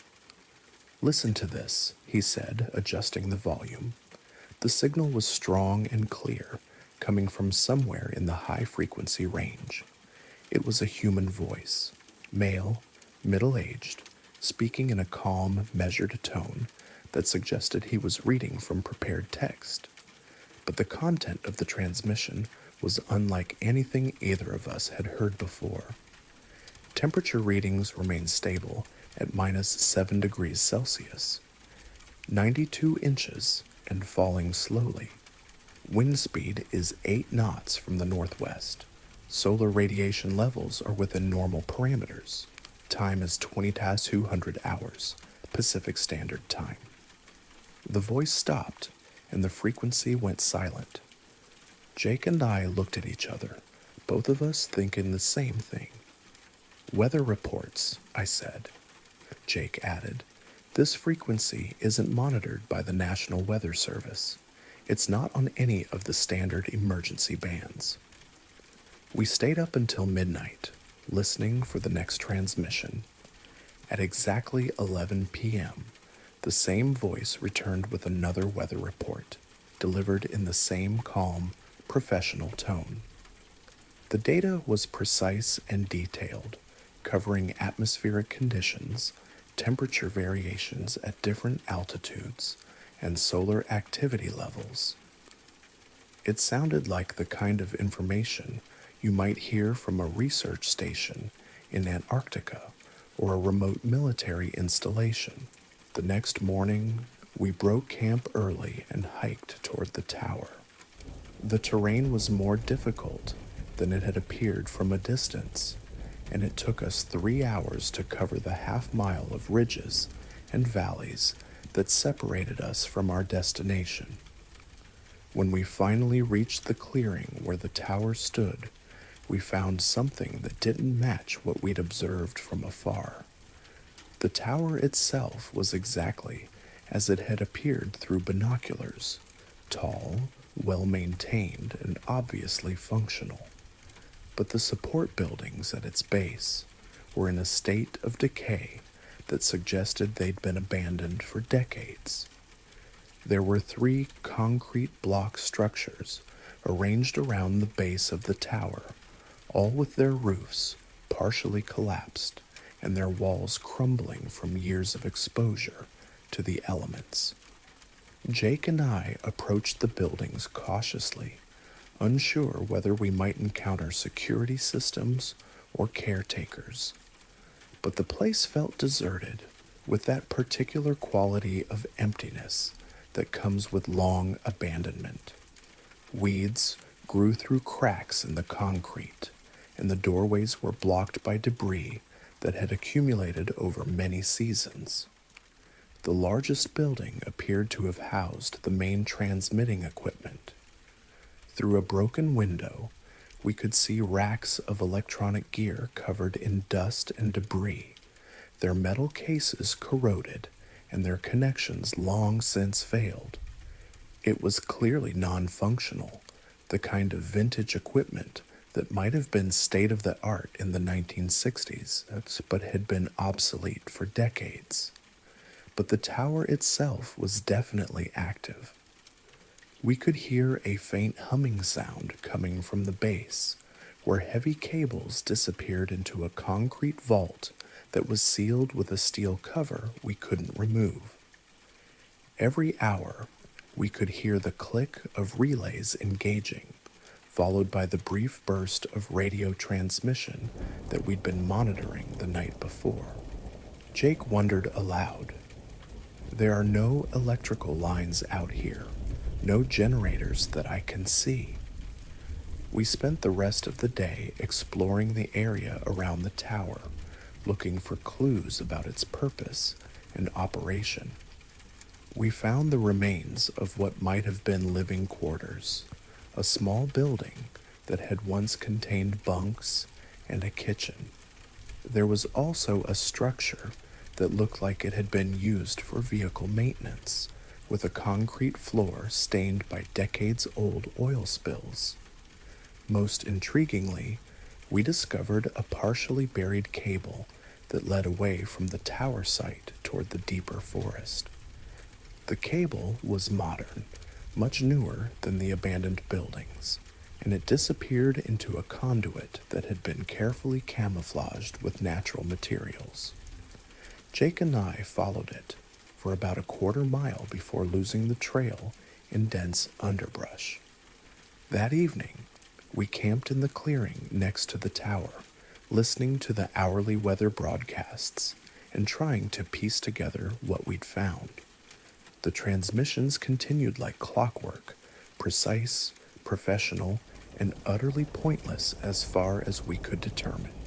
No one responded to the broadcasts, no other stations acknowledged them, and the frequency remained silent except for those brief, hourly reports. Around midnight, something changed. Instead of the usual weather data, the voice began transmitting what sounded like a series of numbers and letters, coordinates, radio frequencies, and coded references that meant nothing to us. The transmission lasted for nearly 10 minutes, much longer than the usual weather reports, and it was followed by a period of silence that stretched past the normal 1-hour interval. When the voice returned, it was different. The tone was more urgent, less controlled, and the content had shifted from scientific data to what sounded like personal observations. Day 847 of the monitoring protocol, the voice said. No contact from base station in 72 hours. Equipment is functioning within normal parameters, but I'm beginning to question the purpose of continued transmission. 230 megahertz. Jake and I exchanged glances. This wasn't a recording or an automated system. It was a live person, broadcasting from somewhere nearby, apparently unaware that anyone was listening. But where was he? We'd explored the entire area around the tower, and there was no evidence of current human habitation. The next morning, we made a more systematic search of the area, looking for any structure we might have missed. About a quarter mile from the tower, following the buried cable we'd discovered, we found something that shouldn't have been there, a small building that hadn't been visible from any of our previous vantage points. It was built into the side of a hill and covered with vegetation so that it blended perfectly with the natural landscape. The building had a single steel door with no windows, and it was clearly much newer than the abandoned structures around the tower. When we approached it, we could hear the faint sound of electrical equipment running inside. Ventilation fans, maybe computers, the subtle hum of modern electronics. Jake knocked on the door, and the sounds inside immediately stopped. We waited for several minutes, but no one answered. When Jake knocked again, a voice called out from inside, the same voice we'd been hearing on the radio. The voice asked, "This is a restricted facility." "We're hikers," Jake called back. "We got lost and we're just trying to find our way back to the trail." There was a long pause before the voice responded. "That's impossible. No one comes out here." "We hiked in from the logging road about 10 miles east of here," I said. "We're amateur radio operators, and we were interested in the old tower." Another long pause. Then we heard the sound of multiple locks being disengaged, and the door opened just wide enough to reveal a man in his 50s with a graying beard and clothing that looked like it hadn't been changed in weeks. His eyes were wide and slightly unfocused, like someone who hadn't seen another human being in a very long time. "You can't be here," he said, his voice shaking slightly. "This is a classified monitoring station," Jake asked gently. The man's expression became confused, almost lost. "I don't know anymore," he admitted. "I've been sending the same data for over 2 years now. Temperature, pressure, atmospheric conditions. But no one ever responds. No one ever acknowledges the transmissions." He told us his name was Dr. Richard Morse, and that he was a meteorologist who had been assigned to this remote station as part of what he'd been told was a long-term atmospheric research project. He'd been living alone in the underground facility, following protocols that required him to broadcast weather data every hour and to maintain strict communication security. "But it's been 2 years," he said, his voice hollow with exhaustion. 2 years of the same routine, and I haven't had any contact with my supervisors since the first month. The supply drops stopped coming. The radio checks stopped happening." Jake and I spent the next hour talking with Dr. Morse, trying to understand his situation. It became clear that he was in serious psychological distress, isolated for so long that he'd begun to lose track of time and purpose. He showed us his living quarters, a small, cramped space filled with monitoring equipment and supplies that were clearly running low. We convinced him to come with us when we hiked out, promising to help him contact his superiors and get the answers he deserved. But when we reached the trailhead and Dr. Morse tried to call the phone numbers he'd been given, every one of them was disconnected. The organization that had stationed him at the tower seemed to have vanished, leaving him to continue his pointless broadcasts to an empty sky. It took weeks of investigation, but we eventually learned that Dr. Morse had been the victim of an elaborate psychological experiment conducted by a private research company that had since been dissolved and its principals thus scattered to other ventures. He'd been told he was participating in legitimate atmospheric research, but in reality, he was being studied to determine how long an isolated individual could maintain routine tasks without external validation or contact. Dr. Morse is doing better now. He's receiving treatment for the psychological trauma of his isolation, and he's found work with a legitimate weather monitoring organization. But sometimes, when I'm scanning the radio frequencies late at night, I think about that tower standing alone in the Olympic forest, still broadcasting its hourly weather reports to no one, still following protocols that were designed not to gather data, but to study the limits of human endurance. The experience changed how I think about the remote places in our world, the forgotten installations and abandoned projects that dot the landscape like scars from experiments we'd rather not remember. How many other Dr. Morses are out there, following orders that no longer have meaning, broadcasting to audiences that no longer exist, waiting for contact that will never come? The tower is still there, is still active. Jake and I reported its location to the authorities, but bureaucratic inertia means it will probably keep transmitting for years before anyone bothers to shut it down. And somewhere in the static between the stations, Dr. Morse's voice still echoes, reading weather data to the empty air, a ghost frequency carrying the message of a man who was forgotten by the people who sent him into the wilderness to wait.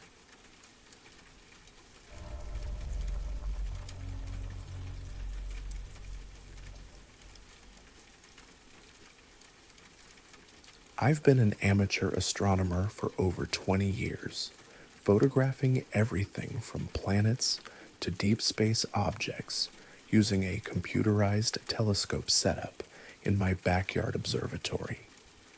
My equipment is sophisticated enough to track celestial objects automatically and capture detailed images through long exposures, but it's also sensitive enough to occasionally record things that aren't supposed to be there. What I captured on the night of October 15th challenged everything I thought I knew about what moves through the space above our atmosphere. I was photographing the Orion Nebula using a 30-minute exposure with my telescope locked onto the target and automatically compensating for Earth's rotation to keep the celestial object perfectly centered in the frame. It was a clear night with excellent atmospheric conditions, the kind of evening that produces sharp, detailed images of distant galaxies and nebulae. My camera was a high-sensitivity CCD unit designed specifically for astronomical photography, capable of detecting extremely faint objects that would be invisible to the naked eye. When I reviewed the images the next morning, I found something in one of the frames that shouldn't have been there. A bright streak crossed the entire field of view, but it wasn't the typical trail left by a satellite or aircraft. This object had moved so fast that it appeared as a perfectly straight line across the 30-minute exposure, suggesting a speed that was far beyond anything I'd ever recorded. Satellites typically create curved trails in long exposure astronomical photographs because they follow orbital paths around Earth. Aircraft leave shorter, more irregular trails because they change direction and altitude during their flight paths. But this object had created a completely straight line from one edge of the image to the other, indicating that it had traveled in a perfectly linear trajectory at tremendous speed.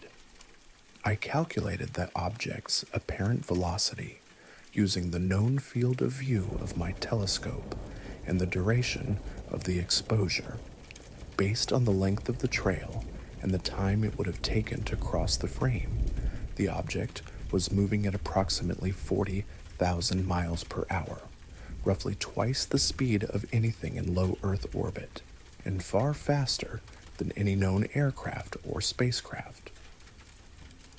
My first assumption was that I'd captured the trail of a meteor or piece of space debris entering Earth's atmosphere, but meteors create bright flashes that fade quickly as they burn up, and they typically follow curved paths influenced by gravity and atmospheric drag.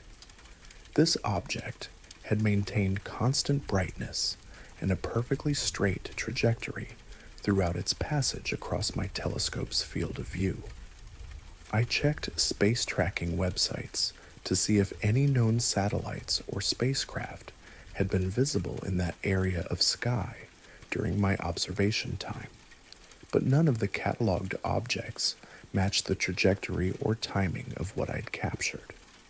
The object had passed through an area of space that should have been empty of any human-made objects. Over the following weeks, I reviewed all my archived images from the past year, looking for similar trails that I might have missed during routine processing.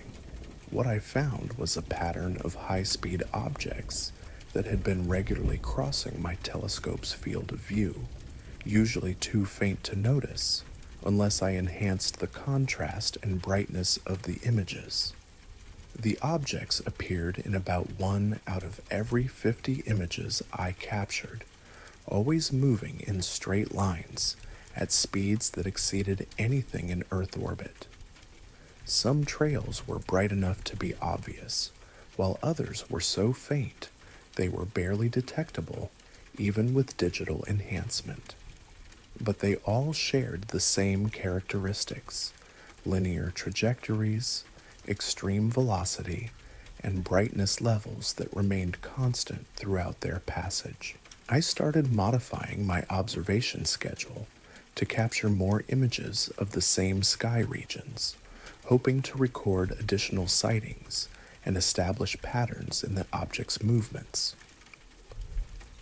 What I discovered was that the high-speed objects appeared most frequently during certain times of night and in specific areas of sky, suggesting regular traffic patterns rather than random events. The most productive observation period was between 2 a.m. and 4 a.m., when I would typically capture 3 or 4 trails per hour during active periods. The objects seemed to follow corridors across the sky, with multiple sightings occurring along similar trajectories, separated by minutes or hours. It was as if I were observing a highway system for extremely fast-moving craft that operated according to schedules and routes. I contacted other amateur astronomers through online forums, sharing examples of the trails I'd captured and asking if anyone else had recorded similar phenomena. The response was surprising. Several experienced astrophotographers confirmed that they'd been seeing similar high-speed objects for years, but most had dismissed them as satellite glints, cosmic rays hitting camera sensors, or other technical artifacts. Dr. Mark Patterson, an astronomer at a nearby university who specialized in near-Earth object detection, agreed to examine my images and help analyze the data. His initial reaction was skeptical, but when he calculated the velocities and trajectories involved, he admitted that the objects I'd recorded were unlike anything in his experience. These speeds are impossible for anything operating within Earth's atmosphere, he told me after reviewing dozens of my images. And they're too fast for conventional spacecraft in any known orbital configuration. Whatever you're photographing is either using propulsion technology that we don't understand, or it's operating in a region of space where normal physics don't apply. Dr. Patterson helped me set up a more systematic observation program using multiple telescopes pointed at different areas of sky to triangulate the positions and calculate more precise velocities for the objects. The coordinated observations confirmed that the objects were real, physical phenomena moving through space at speeds that challenged conventional understanding of spacecraft capabilities. The most remarkable discovery came when we captured simultaneous images of the same object from 2 different locations, allowing us to calculate its actual distance from Earth. Instead of being satellites in low orbit, as we'd initially assumed, the objects appeared to be traveling through space at distances of several thousand miles above Earth's surface, far higher than any conventional spacecraft operate. At those distances, the objects would need to be enormous to appear as bright as they did in our images. Using standard calculations for apparent brightness versus actual size, we estimated that the objects were several hundred feet in length, making them larger than any known spacecraft, but still capable of maneuvering at velocities that would destroy any conventional vehicle. I continued documenting the high-speed objects for over a year, building a database of hundreds of sightings that revealed patterns in their behavior and flight paths. The objects operated in groups, following similar routes across the sky and appearing most frequently during specific lunar phases and seasonal periods. Most disturbing was the evidence that the objects were aware of ground-based observation. During periods when multiple amateur astronomers were conducting coordinated observations, the objects would change their usual patterns, appearing in different areas of skies or modifying their trajectories in ways that suggested they were avoiding systematic surveillance. I eventually stopped publicizing my observations after receiving visits from individuals who claimed to represent various government agencies interested in my astronomical data. They were polite but insistent about acquiring copies of my images and observation logs, and they strongly suggested that I refrain from sharing my findings with other researchers or media outlets. I continue to photograph the night sky, but I've learned to be more discreet about documenting the high-speed objects that regularly cross my telescope's field of view. The phenomena I've recorded over the past 2 years represents traffic in Earth's orbital environment that operates according to capabilities and schedules that aren't acknowledged in any public documentation of space activities. Whatever I've been photographing moves through space near Earth at velocities that exceed known propulsion technologies, following routes that suggest purpose and coordination rather than random trajectories.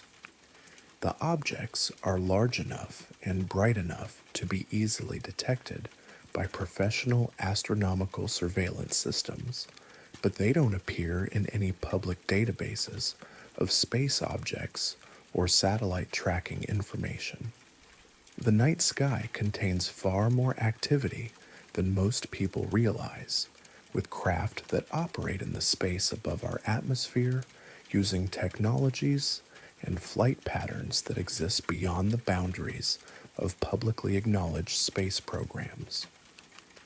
My telescope has provided a window into activities that occur regularly in Earth orbit, but remain invisible to ground-based observers who aren't looking for phenomena that move too fast and too purposefully to be explained by conventional spacecraft or natural objects.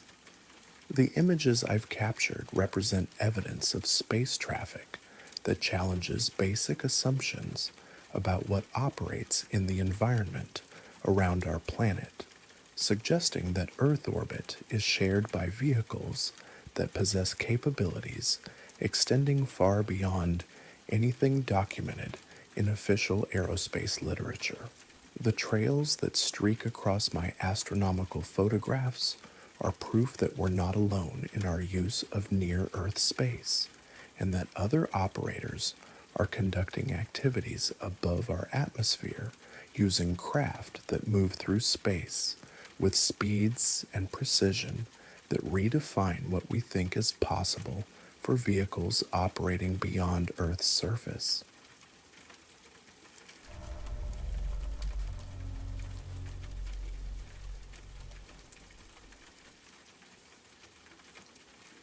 I was camping alone in the Algodones Dunes near the California-Arizona border, a sprawling desert region known for its massive sand formations and popular with off-road vehicle enthusiasts.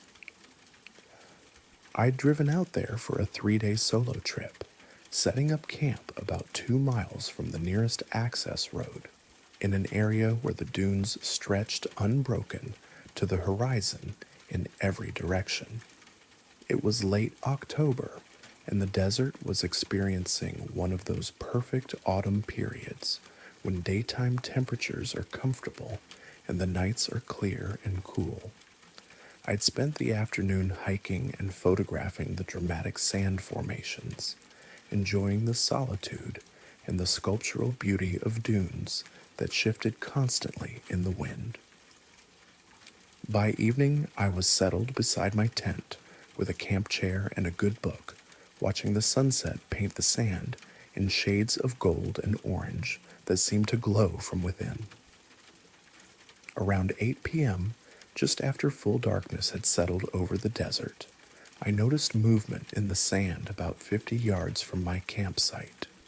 At first, I thought it might be a sidewinder rattlesnake or some other desert wildlife creating disturbances as it moved through the loose sand.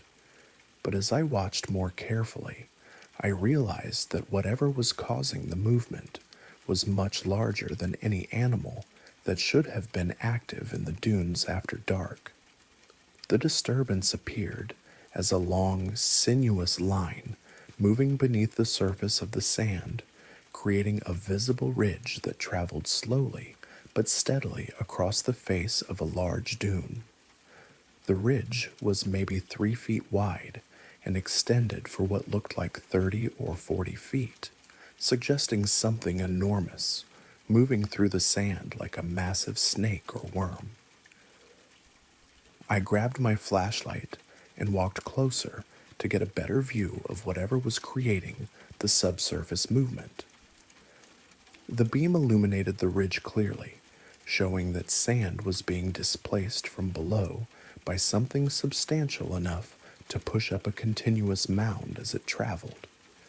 The movement was smooth and controlled, following a deliberate path rather than the random wandering you'd expect from burrowing wildlife.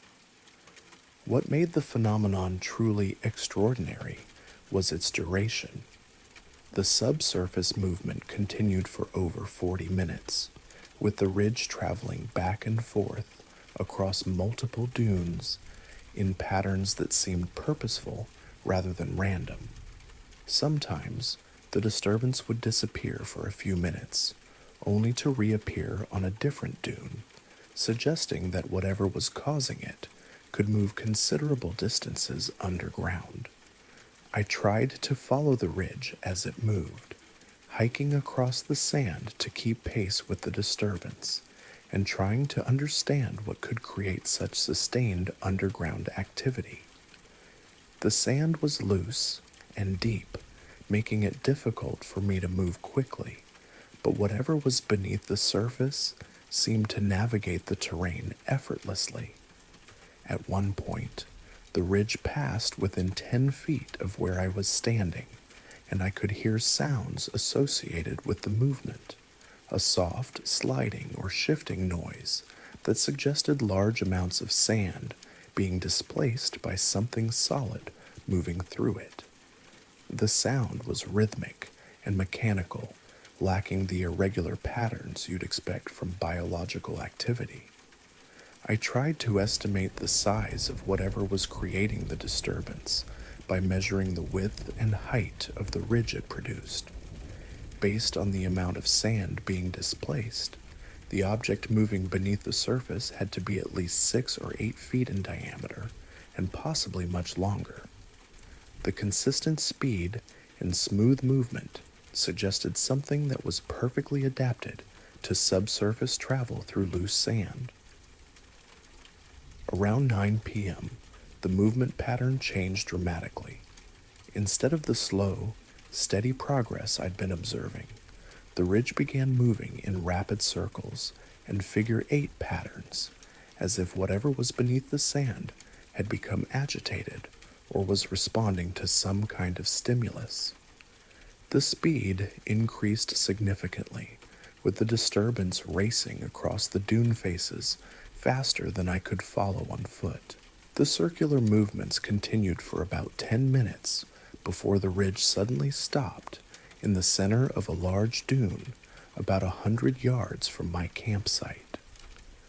For several minutes, there was no movement at all, and I began to think that whatever had been creating the disturbance had either gone deeper underground or had emerged somewhere I couldn't see.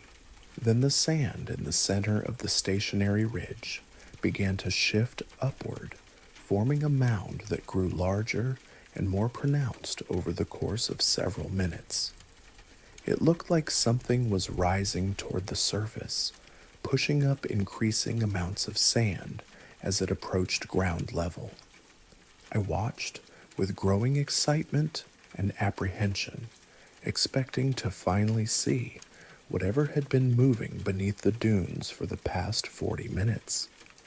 But just as the mound reached its peak and looked like it was about to break through the surface, the entire disturbance collapsed inward, creating a depression in the sand where the ridge had been. The depression was perfectly circular, maybe 8 feet in diameter, and appeared to be quite deep based on the shadows created by my flashlight. I walked over to examine it more closely, but by the time I reached the location, the loose sand had already begun filling in the depression, erasing the evidence of whatever had briefly attempted to surface. I spent the rest of the evening scanning the dunes for any resumption of the underground movement, but the desert had returned to its normal quiet state. Whatever had been active beneath the sand for those 40 minutes had apparently departed or gone so deep that it was no longer creating surface disturbances. The next morning, I conducted a systematic search of the area where I'd observed the movements, looking for any physical evidence of what had created the disturbances. I found no tracks, no burrows, no shed skin, or other biological traces that might indicate what type of creature could move through sand with such size and persistence. I did find that the sand in the areas where the ridge had traveled was different from the surrounding dunes. It was more compacted and showed a slightly different grain structure, as if it had been subjected to pressure or heat that had altered its composition. The changes were subtle but noticeable when I compared sand samples from the movement areas with sand from undisturbed sections of the dunes. I researched desert wildlife that might explain what I'd observed, looking for information about large burrowing animals that could create sustained underground movement through sand dunes. But I found no desert species large enough or capable enough to account for the size and duration of the disturbances I'd witnessed. The closest match I could find was descriptions of the Mongolian deathworm, a legendary creature reported to move through sand dunes in the Gobi Desert. But those were folklore accounts without scientific verification, and they described a creature in a completely different geographical region with different ecological conditions. I also researched geological phenomena that might create the appearance of large objects moving beneath sand dunes. Some desert areas experience subsurface water flow that can cause sand movement, and certain types of seismic activity can create traveling disturbances in loose sediment. But none of these explanations accounted for the controlled, purposeful movement patterns I'd observed. The most intriguing possibility I found was research suggesting that some desert areas contain underground cavern systems that can be inhabited by unknown species adapted to subsurface environments. These cryptic ecosystems might support creatures that rarely or never surface, living entirely within networks of caves and tunnels beneath the visible landscape. I've returned to the Algodones dunes several times since that October night, always camping in the same general area and watching for any resumption of the underground movement. But I've never again witnessed anything like the sustained, purposeful disturbances that had tracked across multiple dunes for over 40 minutes. The experience changed how I think about desert environments and what might exist beneath the surfaces we assume are empty and lifeless.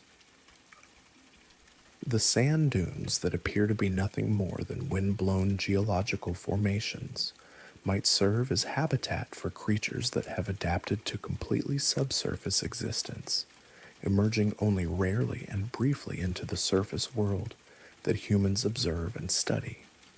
Whatever moved beneath the Algodones dunes that night was large, persistent, and clearly capable of navigating complex underground terrain with remarkable skill. It operated according to patterns that suggested intelligence and purpose rather than random burrowing behavior, following routes and schedules that served functions I could only observe but never understand. The desert contains mysteries that exist literally beneath our feet, in the spaces between surface observation and deep geological processes. Something travels through the sand beneath some of our most familiar landscapes, following paths that connect underground territories we've never mapped and probably never suspected existed. The ridge that moved across those moonlit dunes was evidence of a hidden ecosystem that operates parallel to, but separate from the surface desert we think we know and understand.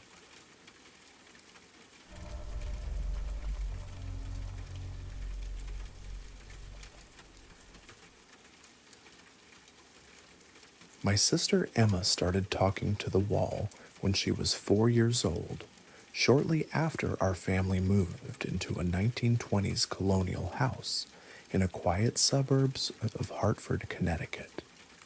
At first, my parents assumed it was a typical childhood phase, an imaginary friend that would help her adjust to the new house and the big change of moving from our apartment to a place with more space and unfamiliar surroundings. Emma's conversations usually took place in her bedroom, which was on the second floor at the end of the hallway. I would walk past her room and hear her chatting animatedly with someone, using the kind of conversational tone that suggested she was receiving responses to her questions and comments. When my parents asked who she was talking to, Emma would point to the wall next to her bed and say she was talking to the nice lady. "What does the nice lady say to you?" my mother would ask, trying to understand Emma's new imaginary companion. "She tells me stories about the old days," Emma would reply. "She says she used to live here when she was little like me. She knows all the best hiding places in the house." My parents weren't particularly concerned about Emma's invisible friend, especially since she seemed happy and well adjusted despite the stress of moving to a new house. Many children develop imaginary companions during transitions, and the conversations seem to be helping Emma feel more comfortable in her new environment. But as weeks turned into months, Emma's relationship with the nice lady became more detailed and specific than typical childhood imagination. She would report conversations about people and events that a 4-year-old shouldn't have known about, using vocabulary and concepts that seemed beyond her developmental level. "The nice lady says there used to be different wallpaper in this room," Emma told us one evening. "It had little flowers, and her daddy put it up for her birthday. She says the wallpaper under my bed is still the old kind if you know where to look." Curious about Emma's claim, My father pulled back the corner of carpet near her bed and found exactly what she'd described: remnants of vintage floral wallpaper that had been covered by more modern decorating, but was still visible in the areas that hadn't been completely removed. There was no way Emma could have known about the hidden wallpaper, and no logical explanation for how she would have acquired such specific information about the previous decoration of her room. The discovery made my parents more attentive to Emma's reports about her conversations with the wall. The nice lady says her name was Margaret, and she lived here in 1934, Emma announced one morning over breakfast. She had a brother named William who went away to the war and never came back. She says she still waits for him sometimes. My parents researched the history of our house and discovered that it had indeed been owned by a family named Harrison from 1925 to 1947. The family had included a daughter named Margaret and a son named William, who had been killed in World War II in 1943. The level of historical accuracy in Emma's reports was unsettling, especially since she was consistently providing information that she had no normal way of accessing. I was 8 years old at the time and initially dismissed Emma's wall conversations as attention-seeking behavior or the kind of elaborate storytelling that some kids engage in. But I began to pay closer attention when I started hearing faint sounds coming from the walls of my own bedroom, which was directly adjacent to Emma's room. The sounds were subtle at first, soft tapping or scratching that I assumed was probably mice or settling in the old house's wooden structure.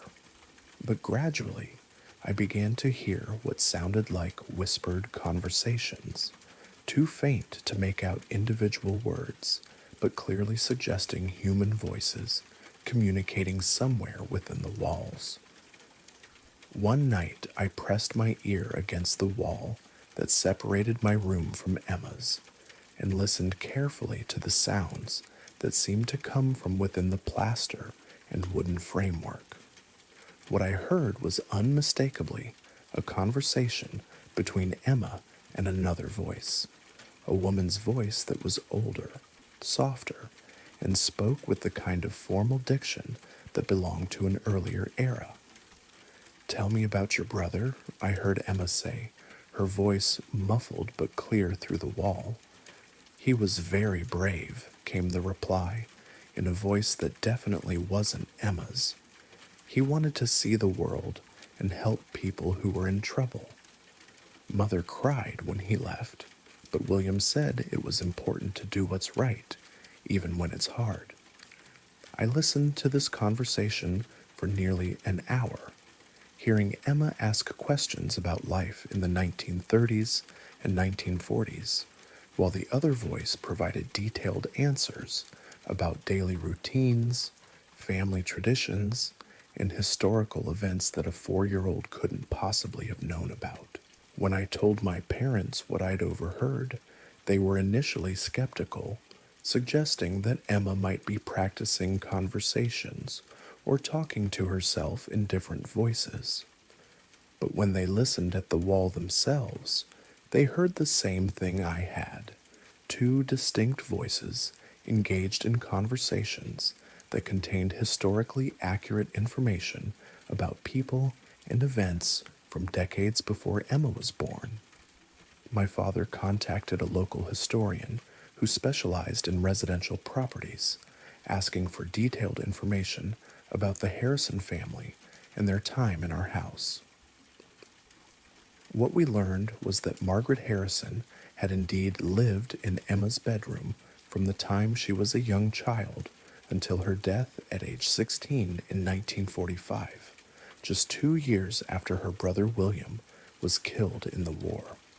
According to family records, Margaret had been a lonely child who spent most of her time in her room, especially after William's death. She had reportedly talked to herself frequently and neighbors had sometimes heard her having conversations with someone even when she was alone in the house. She had died of pneumonia during the harsh winter of 1945, alone in the same bedroom that was now Emma's. The historian also provided us with photographs of the Harrison family, including several pictures of Margaret at various ages. When we showed these photos to Emma without identifying who they were, she immediately pointed to Margaret and said, "That's my friend. That's the nice lady who talks to me." Emma's recognition of Margaret from photographs that she had never seen before was impossible to explain through normal means. The historical accuracy of their conversations, combined with Emma's ability to identify Margaret from archival photos, suggested that something beyond childhood imagination was occurring in our house. As Emma grew older, her conversations with Margaret became less frequent, though they never stopped entirely. By the time she was 8, the daily talks had reduced to occasional exchanges, usually when Emma was feeling sad or facing some kind of childhood difficulty. Margaret seemed to serve as a comforting presence during times when Emma needed emotional support. But I began to hear Margaret more frequently as I entered my teenage years. The whispered conversations that had once been limited to Emma's room started occurring in other parts of the house, particularly in the hallways and stairwells, where sound seemed to carry differently through the old building's architecture. "She's lonely," I heard Margaret say one evening when I was reading in my room. "She misses her friend from the old house. Moving is hard for children." I realized that Margaret was talking about Emma, who had been withdrawn and sad since we'd moved, missing her friends from our previous neighborhood. Margaret seemed to be offering commentary on our family's adjustment to the new house, providing observations about our emotional states and challenges. Over the years, I've continued to hear Margaret's voice occasionally, usually during times of family stress or significant changes in our household. She seems to serve as a kind of guardian presence, monitoring our well-being and offering gentle observations about our lives, though she rarely engages in direct conversation with anyone except Emma. Now in my 30s, I still live in the family house, having inherited it when my parents moved to a retirement community. Emma, now married with children of her own, occasionally brings her kids to visit, and I've noticed that my 4-year-old nephew has started talking to someone in the wall of what used to be Emma's room. Margaret continues to reside in our house, sharing the space with successive generations of children who are young enough to hear her voice and open enough to accept her presence as a natural part of their environment. She serves as a bridge between past and present, offering comfort and companionship to lonely children while maintaining her own eternal childhood in the room where she spent her final years waiting for a brother who never returned from war. The conversations through the wall remind us that some presences persist in the places where they were happiest, continuing to provide the same comfort and companionship they offered during their living years.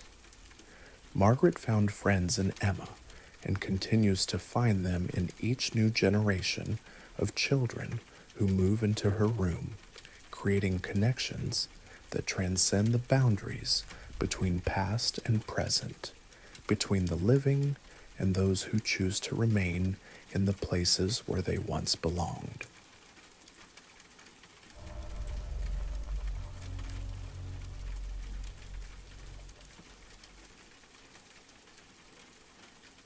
I never used to pay much attention to the night sky until my divorce was finalized and I found myself living alone for the first time in 15 years.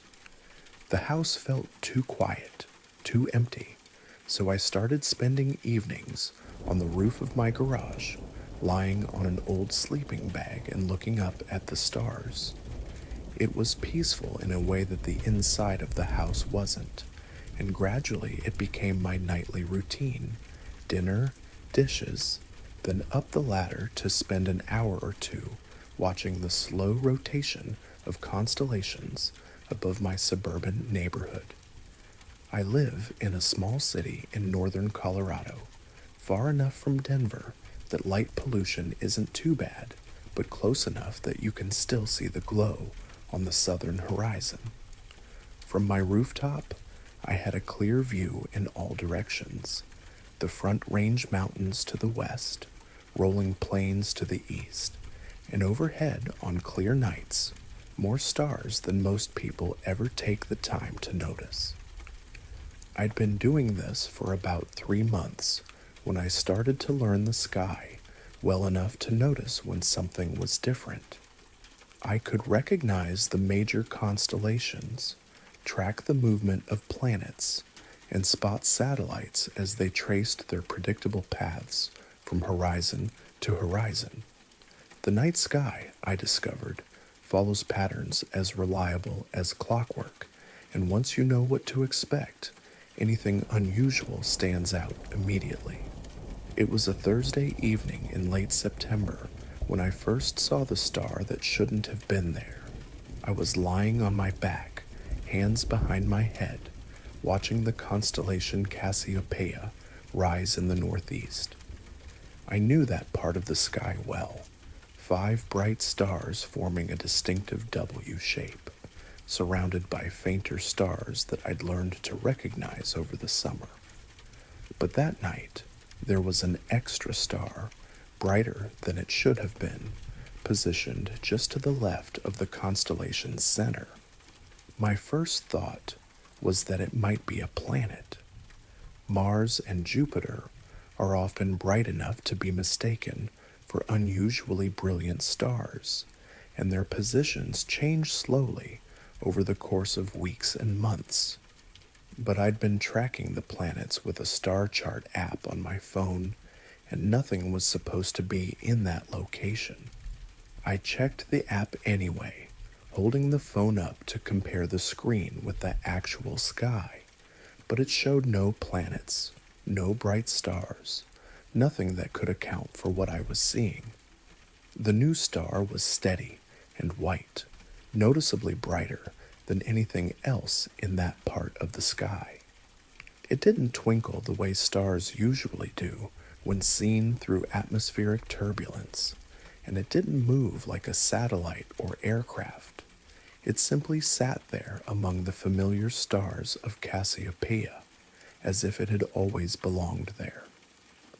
I watched it for about 20 minutes, occasionally checking my phone to see if the astronomy app could identify it. But according to every digital star chart I could find, that part of the sky should have been empty except for stars too faint to see with the naked eye. I was starting to think I might be looking at some kind of rare astronomical phenomenon when the star blinked at me. It wasn't a quick flicker like an aircraft navigation light, or the brief occlusion you might see when a satellite tumbles and reflects sunlight at different angles. This was a deliberate, unmistakable blink. The star dimmed to nothing, stayed dark for exactly 2 seconds, then returned to full brightness. Then it did it again and again. I sat up on the sleeping bag, staring at this impossible thing in the sky. Stars don't blink on command. They don't have internal light sources that can be turned on and off. They're massive fusion reactors millions of miles away, and their light reaches us as a steady stream that's been traveling through space for years. What I was seeing violated everything I understood about how the universe works. The blinking continued in a slow, steady rhythm, 2 seconds dark, 2 seconds bright, 2 seconds dark, 2 seconds bright. It was so regular, so obviously intentional, that I found myself holding my breath between each cycle. After about 10 blinks, the pattern changed. The star went dark for 4 seconds, then bright for 2, then dark for 4 again. Then it switched to rapid flashing, bright, dark, bright, dark, before returning to the original 2-second rhythm. I fumbled for my phone and started recording video, though I doubted the camera would be sensitive enough to capture what I was seeing. On the small screen, the star looked like just another point of light among many, and the blinking was barely visible. But with my naked eyes, it was unmistakable, a brilliant star turning itself on and off like a cosmic lighthouse. The display continued for another 15 minutes. Sometimes, the star would blink in simple patterns, sometimes in complex sequences that seemed to contain some kind of coded information. Occasionally, it would go dark for longer periods, and I would start to think the show was over, only to have it suddenly flare back to life with a new blinking pattern. Then, just as abruptly as it had started, the blinking stopped. The star returned to its steady brightness and remained that way for the rest of the evening. I stayed on the roof until after midnight, waiting for it to do something else, but it behaved like a normal star for the remainder of the night. The next evening, I was back on the roof as soon as it got dark, looking for the mysterious star. It was there, in the same position relative to Cassiopeia, burning with the same steady white light. I watched it for over an hour, waiting for the blinking to resume, but nothing happened.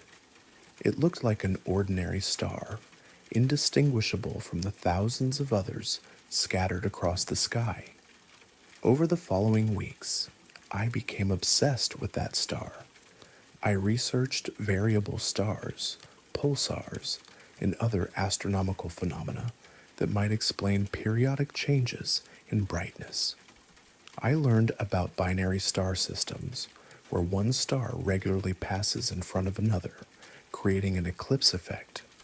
I read about stellar flares and novae and everything else that might cause a star to change its appearance over time. But none of it fit what I had observed. Variable stars change brightness over periods of hours, days, or years, not seconds. Pulsars flash incredibly rapidly, dozens or hundreds of times per second, not in the slow, deliberate patterns I had witnessed. And binary eclipses create gradual dimming and brightening, not the sharp on-off transitions I had seen. 3 weeks after the first incident, it happened again. Same star, same deliberate blinking, but with different patterns. This time, I was ready with a better camera, a digital SLR with a telephoto lens that I borrowed from a photographer friend. I managed to capture several minutes of video that clearly showed the star turning on and off, though the quality still wasn't good enough to make out fine details. I also tried something new. During one of the star's dark periods, I used a powerful LED flashlight to send my own blinking signal toward that part of the sky. 3 quick flashes, then 3 slow ones, then 3 quick again, the international SOS pattern. I felt ridiculous doing it, like a child flashing a toy at an airplane, but I was desperate to establish some kind of communication with whatever was responsible for this phenomenon. To my amazement, the star responded. After I finished my SOS sequence, it went through the same pattern: 3 quick blinks, 3 slow ones, 3 quick again. Then it resumed its previous blinking pattern, as if acknowledging my signal before continuing with its own agenda. I tried other patterns. 5 quick flashes. The star responded with 5 quick flashes, a sequence of long and short blinks that spelled out hello in Morse code. The star repeated it back perfectly. Whatever was controlling that light in the sky, it was intelligent, and it was paying attention to my attempts at communication. This continued for about an hour, the star and I exchanging simple signals like two ships passing in the night. I felt a mixture of excitement and terror at the realization that I was communicating with something that could somehow control the light from a star, something that existed on a scale I couldn't begin to comprehend. Then, without any warning or final signal, the star went dark and didn't come back. Not just stopped blinking, it disappeared entirely. Where there had been a bright point of light among the stars of Cassiopeia, there was now empty space. I spent the rest of the night staring at that spot, hoping the star would reappear, but it never did. It hasn't returned since then, and it's been almost a year now. I still go up on the roof every clear night, scanning that part of the sky, watching for any sign of the mysterious star. I've learned more about astronomy in the past year than I ever thought I would, studying star charts and keeping detailed logs of everything I observe. But I've never seen anything like that blinking star again. I've shared the video footage with several astronomy professors at the local university, claiming I captured it while experimenting with night photography. They've offered various explanations: a satellite reflecting sunlight, an aircraft with unusual lighting, atmospheric effects that can make stars appear to flicker. But none of them can account for the deliberate patterns, the responses to my signals, or the fact that the star eventually disappeared entirely. Sometimes I wonder if I was chosen for that communication, if whatever intelligence was behind it specifically sought out someone who would be watching at the right time and place. Other times I think it was just random chance. I happened to be looking up when something vast and incomprehensible decided to announce its presence to our small corner of the universe. What haunts me most is the question of scale. If something could control the light from a star, if it could turn stellar radiation on and off like a light switch, what kind of technology would that require? What kind of intelligence would possess that capability? And if such beings exist, what were they trying to tell me during that brief exchange of signals? I still flash my LED light at the stars occasionally, usually when I'm feeling particularly lonely or when the silence of the night becomes overwhelming. I cycle through different patterns: SOS, simple counting sequences, even attempts at mathematical concepts that might be universal. But the stars remain stubbornly normal, burning with their ancient light, showing no sign that anyone is listening. Except sometimes, late at night when my eyes are tired and my imagination is running wild, I think I see subtle variations in starlight that might be responses to my signals. A star that seems to pulse just slightly out of rhythm with atmospheric turbulence. A brief dimming that lasts exactly the right amount of time to be intentional. But I can never be sure if I'm seeing real communication or just the human tendency to find patterns where none exist. The experience changed my relationship with the night sky permanently. I can no longer look up at the stars without wondering which ones might be listening, which ones might be watching, which ones might suddenly decide to blink back. The universe feels less empty now, but also more mysterious, filled with intelligences operating on scales so vast that our entire solar system might be nothing more than a minor detail in their cosmic perspective. I keep watching, though. Every clear night, I'm up on that roof, scanning the sky for any sign that I'm not alone in my observations. Because once you've seen a star deliberately blink at you, once you've engaged in conversation with something that can manipulate the light of distant suns, you never stop hoping it might happen again.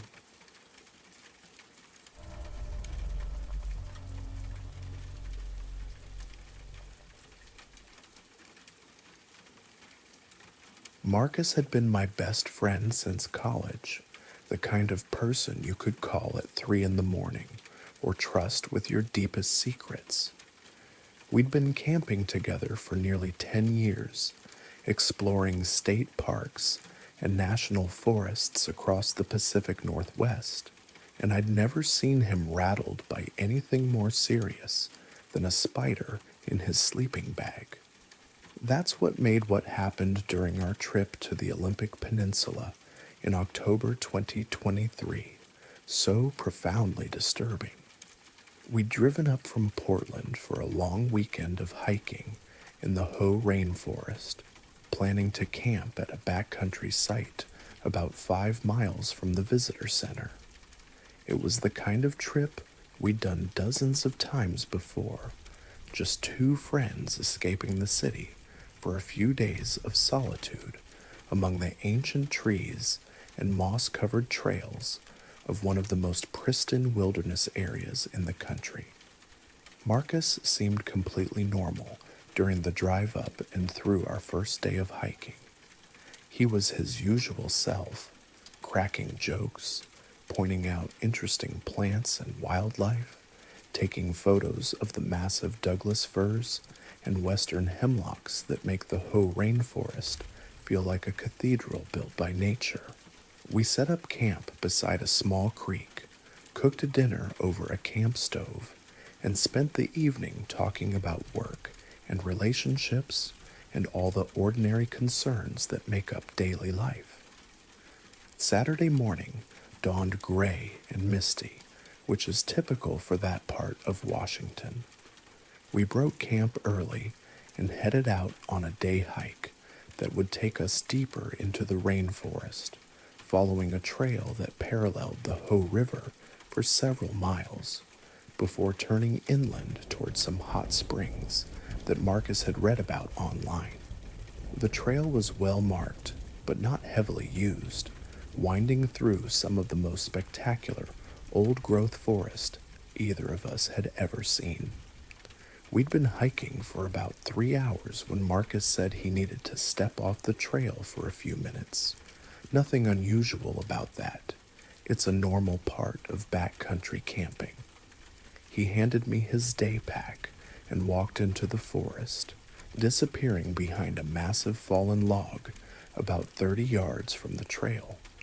I sat down on a convenient boulder and waited, enjoying the profound silence of the rainforest and the way the mist created an almost dreamlike atmosphere among the towering trees. After 15 minutes, I called out to Marcus, thinking he might have wandered farther than intended or gotten distracted by something interesting. When he didn't respond, I called louder, my voice echoing strangely among the huge tree trunks. Still no response. I walked over to where he'd entered the forest and found his tracks in the soft earth, but they seemed to disappear after just a few yards, as if he'd simply vanished into the undergrowth. I spent the next hour searching for him, calling his name and following what I thought might be his path through the dense vegetation. The rainforest canopy was so thick that very little light reached the forest floor, and visibility was limited to maybe 20 or 30 feet in any direction. I found myself becoming disoriented despite staying close to the main trail, and I began to worry that I might get lost myself while looking for Marcus. I returned to our original stopping point, and waited, thinking that Marcus might have gotten turned around and would eventually find his way back to the trail. But as the hours passed, my concern grew into genuine fear. Marcus was an experienced hiker who understood basic wilderness safety. He wouldn't have wandered far from the trail without telling me, and he certainly wouldn't have left his pack behind if he'd planned to explore extensively. By mid-afternoon, I was preparing to hike back to the trailhead to get help from park rangers when I heard movement in the forest. I called out to Marcus, and after a moment, I heard his voice responding from the same general direction where he'd disappeared hours earlier. But something about his voice sounded wrong. The tone was flat, emotionless, lacking the warmth and familiarity I was used to hearing. Marcus emerged from behind the same fallen log where he'd disappeared, walking slowly and deliberately toward the trail. At first glance, he looked exactly the same. Same clothes, same build, same facial features.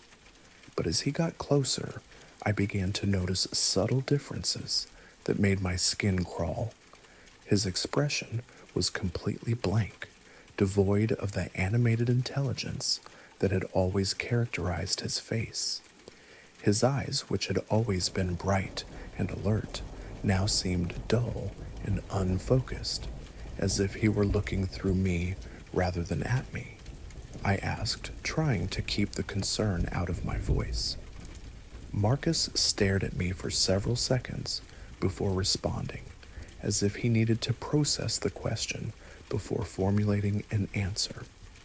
"I got lost," he said finally, his voice carrying that same flat, emotionless quality I'd noticed when he'd called out from the forest. I asked him where he'd been, how he'd gotten lost so close to the trail, whether he was hurt or needed help. But his answers were minimal and strange, delivered in a monotone that bore no resemblance to his usual animated way of speaking. He claimed to have no memory of the past 6 hours, said he'd found himself sitting beside a creek with no recollection of how he'd gotten there. What disturbed me most was his body language. Marcus had always been physically expressive, using his hands when he talked, shifting his weight from foot to foot, displaying the constant subtle movements that characterize a living, animated person. But now he stood perfectly still, his arms hanging at his sides, his posture rigid and unnatural. When he walked, his movements were mechanical and deliberate, lacking the easy, unconscious grace he'd always displayed. I suggested we head back to our campsite, concerned that Marcus might be suffering from some kind of medical emergency, a concussion perhaps, or severe dehydration that was affecting his mental state.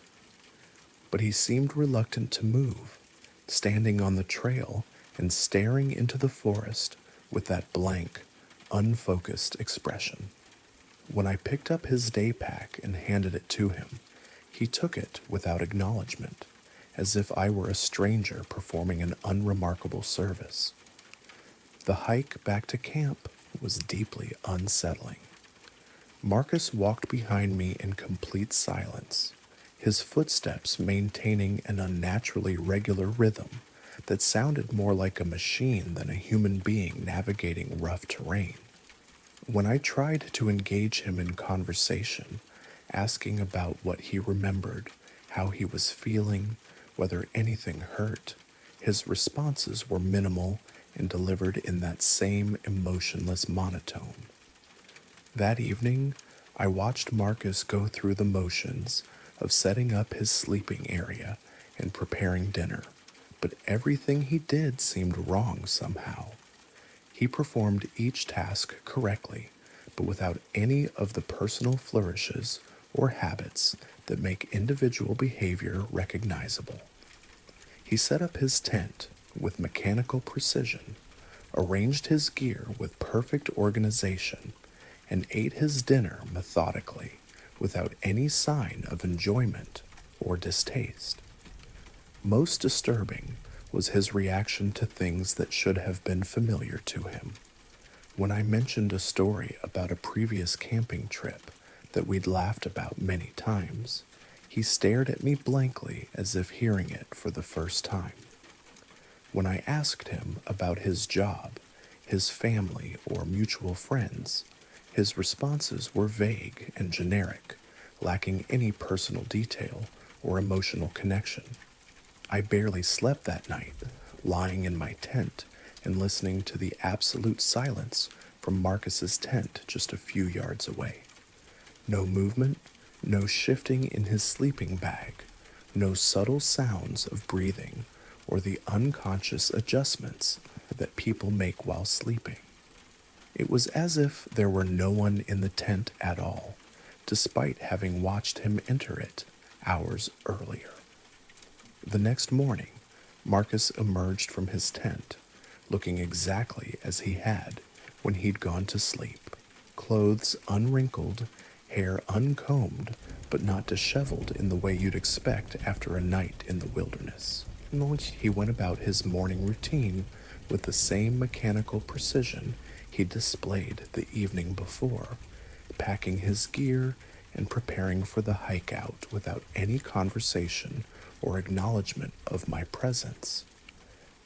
I tried several times during the hike back to the trailhead to engage him in normal conversation, but his responses became increasingly minimal.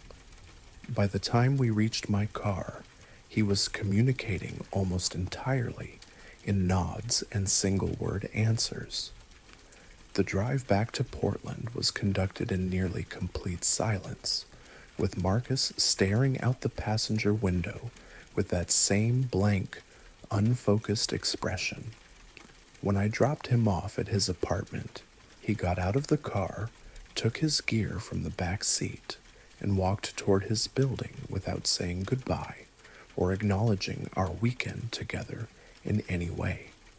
I called after him, asking if he was okay, if he needed me to drive him to a hospital or stay with him for a while.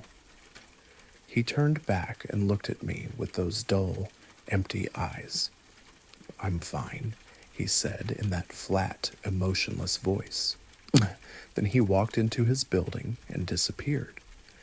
I didn't hear from Marcus for 2 weeks after that trip. When I finally called him, concerned about his well-being, he answered the phone with the same strange monotone voice. He claimed to be fine, said he'd been busy with work, and showed no memory of our conversation when I dropped him off or of my obvious concern about his condition.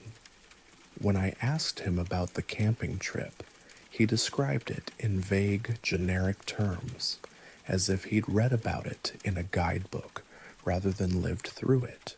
I tried visiting him several times over the following months, but each encounter was more disturbing than the last. Marcus continued to look like my friend and to respond to his name, but there was nothing behind his eyes, no spark of recognition or familiarity when he saw me. He went through the motions of normal life, going to work, paying bills, maintaining his apartment, but he did everything with that same mechanical precision, without any sign of personality or emotional engagement. Our mutual friends began to notice that something was wrong, though they couldn't articulate exactly what had changed. Marcus still attended social gatherings when invited, but he would sit quietly in corners, responding to direct questions with minimal answers, and showing no interest in the conversations happening around him. He never initiated contact with anyone, never suggested activities, never displayed any of the enthusiasm or curiosity that had once made him such engaging company. The person who came back from the Olympic rainforest looked like Marcus, sounded like Marcus, and possessed Marcus's memories and knowledge.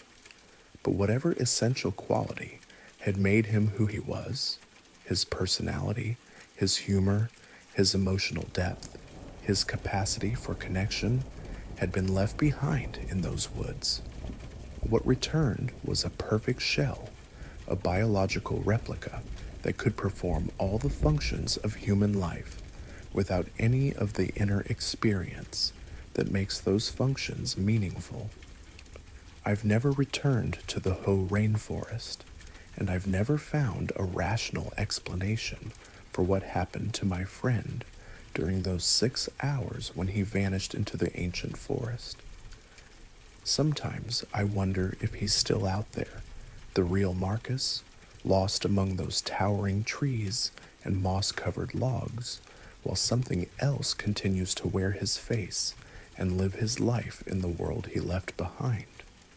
The thing that haunts me most is that whatever came back is content with its existence. It doesn't seem to miss the emotional richness of human experience. It doesn't appear to suffer from its inability to form genuine connections. It doesn't show any awareness that something fundamental is missing from its life. It simply exists, going through the motions of being Marcus, without any understanding of what Marcus actually was.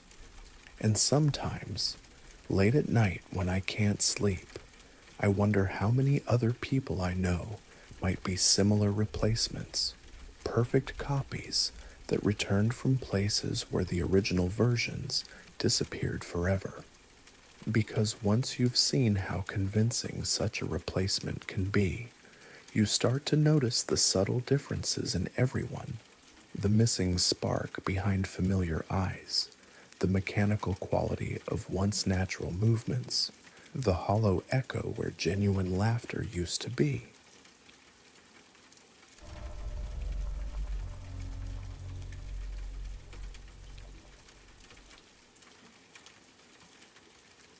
I've been hiking the White Mountains of New Hampshire for over 15 years, and I thought I knew every trail, every ridge, every hidden valley in the region. I'm the kind of hiker who studies topographic maps like other people read novels, and I pride myself on never getting lost, never taking a wrong turn, never ending up anywhere I didn't plan to be. That confidence is what makes what happened to me in September of 2022 so difficult to accept, so impossible to explain to anyone who wasn't there. I was doing a solo day hike on the Franconia Ridge Trail, a route I'd completed at least a dozen times before. It's a challenging but well-marked trail that leads to some of the most spectacular views in New England, and it's popular enough that you're rarely alone on the mountain. I'd started early that morning from the Lafayette Place campground, planning to hike up to Mount Lafayette, across the ridge to Mount Lincoln, and then loop back via the Falling Waters Trail. The weather was perfect for hiking. Clear skies, cool temperatures, the kind of crisp September day that makes you remember why you love spending time in the mountains. I'd made good time on the ascent, reaching the tree line in about 2 hours, and enjoying the increasingly expansive views as I climbed higher. Other hikers were scattered along the trail, and I exchanged the usual pleasantries with fellow outdoors enthusiasts who were enjoying the same beautiful day. I reached the summit of Mount Lafayette around noon and spent 20 minutes taking photos and eating lunch while enjoying the panoramic views that stretched across 3 states. The visibility was exceptional. I could see Mount Washington to the northeast, the Connecticut River Valley to the west, and the endless expanse of forest-covered mountains rolling away in every direction. When I started across the ridge toward Mount Lincoln, following the well-worn path that thousands of hikers use every year, everything was exactly as it should have been. The trail was clearly marked with white blazes painted on rocks, and I could see other hikers both ahead of me and behind me on the exposed ridge. But somewhere during that traverse, something went wrong in a way that I still can't fully understand. I remember passing the junction where a side trail branches off toward the Greenleaf Hut, and I remember continuing straight toward Lincoln as I'd planned. But at some point, and I can't pinpoint exactly when, I realized that I couldn't see any other hikers on the trail ahead of or behind me. The mountain ridge that had been dotted with colorful backpacks and hiking poles just minutes before was suddenly empty. At first, I wasn't concerned. Hikers spread out naturally on long trails, and it's not unusual to find yourself alone for stretches, especially if you're moving at a different pace than the groups around you. But as I continued along what I thought was the familiar ridge trail, the landscape began to look different in subtle ways that I couldn't quite identify. The trail was still there, still marked with white blazes, but the terrain around it seemed wrong somehow. The ridgeline was broader than I remembered, with gentle undulations that didn't match the topography I knew from previous hikes. The views to either side were spectacular but unfamiliar. I could see mountain ranges that stretched to horizons that were too distant, valleys that were too deep and too green, forests that seemed to extend infinitely in all directions. I stopped and pulled out my map and compass, thinking I must have taken a wrong turn somewhere despite the clear trail markings. But according to my compass, I was heading in the right direction, and the elevation readings on my GPS unit seemed consistent with where I should have been on the ridge. Yet the landscape around me didn't match anything on my topographic map. The mountains I could see in the distance were the right general shape and orientation, but they seemed larger, more dramatic, with peaks that rose higher than anything shown on my charts. The valleys between them were deeper and more complex, with what appeared to be lakes and rivers in places where my map showed only continuous forest. It was as if I were looking at a more expansive, more pristine version of the White Mountains, one that existed on a grander scale than the region I thought I knew. I continued hiking, assuming that I would eventually reach a familiar landmark that would help me reorient myself. But the trail kept leading through terrain that became increasingly unfamiliar. I crossed streams that weren't marked on my map, passed through stands of trees that seemed older and larger than any I'd seen in New England, and climbed over small ridges that offered views of landscapes that looked like they belonged in the Canadian Rockies rather than New Hampshire. The strangest part was how pristine everything appeared. In the real White Mountains, you can usually see some evidence of human presence: distant roads, power lines, the cleared areas around ski resorts, the scarred slopes where logging has taken place. But in this landscape, there were no signs of civilization anywhere. The forest stretched unbroken to every horizon, and the mountains rose from valley floors that showed no indication they had ever been touched by human activity. After hiking for what felt like several hours through this impossible terrain, I began to feel genuinely concerned about my situation. My GPS unit was giving readings that didn't correspond to any location on my maps, and my cell phone showed no signal, which wasn't unusual in the mountains, but added to my growing sense of isolation. I was carrying enough water and food for a day hike, but if I was truly lost in unfamiliar territory, I needed to start thinking about getting back to known landmarks before dark. I decided to retrace my steps, following the trail back in the direction I had come. But the trail that had brought me to this strange landscape seemed to have changed during my passage. The white blazes were still there, still pointing the way, but they were leading through terrain that I didn't remember hiking through earlier. The ridgeline I followed back was different from the one I had walked across, with different views and different vegetation. As I hiked back, the landscape gradually began to look more familiar. The mountains in the distance slowly returned to their proper proportions. The valleys resumed their expected depths, and the forests took on the appearance of the New England wilderness I knew. After about an hour of backtracking, I encountered other hikers again, a couple with day packs who looked as normal and ordinary as any weekend hikers I'd ever met. I asked them if they'd seen me earlier on the ridge, describing my route and the approximate time I would have passed them. But they looked confused and said they'd been on the trail for the past 3 hours without seeing anyone matching my description. According to them, I would have had to pass them to be where I was, but they had no memory of encountering me on their hike. I continued retracing my route until I reached the summit of Mount Lafayette again, where I found several groups of hikers enjoying the views and taking photos. The mountain looked exactly as it had when I'd left it, with the same familiar peaks visible in the distance and the same well-worn trail markers and rock cairns.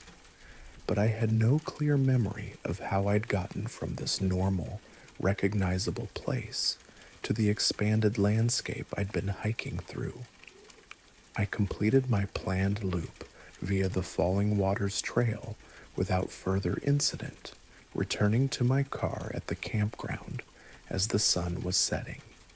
The hike down was routine and familiar, following well-marked trails through terrain that matched my maps perfectly. But I kept thinking about those hours I'd spent in a landscape that seemed like an enhanced version of the mountains I thought I knew, a place where everything was the same, but somehow more than it should have been. I've returned to the Franconia Ridge Trail several times since then, always following the same route, always looking for the junction or wrong turn that might lead me back to that impossible landscape. But every hike has been completely normal, taking me across the familiar ridge with its expected views and well-documented terrain. The trail goes exactly where it's supposed to go, leading through mountains that match their descriptions in guidebooks and their representations on topographic maps. I've studied satellite images of the area, looking for hidden valleys or unmapped terrain that might explain what I experienced. I've researched the geological history of the region, thinking that maybe I'd somehow encountered a landscape feature that isn't widely known or documented. I've even consulted with other experienced hikers and trail guides, describing my experience as carefully as I can without sounding like I'd suffered from altitude sickness or heat exhaustion. But none of my research has provided a satisfactory explanation for what happened during those hours when I was lost in a version of the White Mountains that was simultaneously familiar and impossible. The landscape I hiked through was too detailed, too consistent, too real to have been a hallucination. Yet it was also too different from the documented geography of New Hampshire to exist in the world we map and measure and think we understand. I've come to believe that there are places in our most familiar landscapes that exist alongside the terrain we know, accessible only under certain conditions or by certain kinds of mistake. Perhaps getting lost isn't always about taking a wrong turn on a marked trail. Perhaps sometimes it's about stepping sideways into a version of the world that's hidden just beneath the surface of the place we think we're exploring. The mountains keep their secrets, and I suspect that many hikers have found themselves in landscapes that don't appear on any map, walking trails that lead through terrain that's simultaneously real and impossible. Most of us probably find our way back to the familiar world without ever understanding what we've briefly experienced. We dismiss the inconsistencies, rationalize the impossibilities, and continue with our planned routes through the mountains we think we know. But sometimes, late at night when I'm planning future hikes, I find myself studying the topographic maps differently. I look for the spaces between the contour lines, the gaps in our documented knowledge, the places where a trail might lead somewhere other than its marked destination. And I wonder if I'll ever again take a wrong turn that leads me back to that pristine, expanded version of the White Mountains, where the peaks rise higher and the forests stretch farther than any map has ever recorded. The possibility both terrifies and thrills me, because once you've walked through a landscape that exists beyond the boundaries of our measured world, you never stop looking for the hidden trails that might take you back there.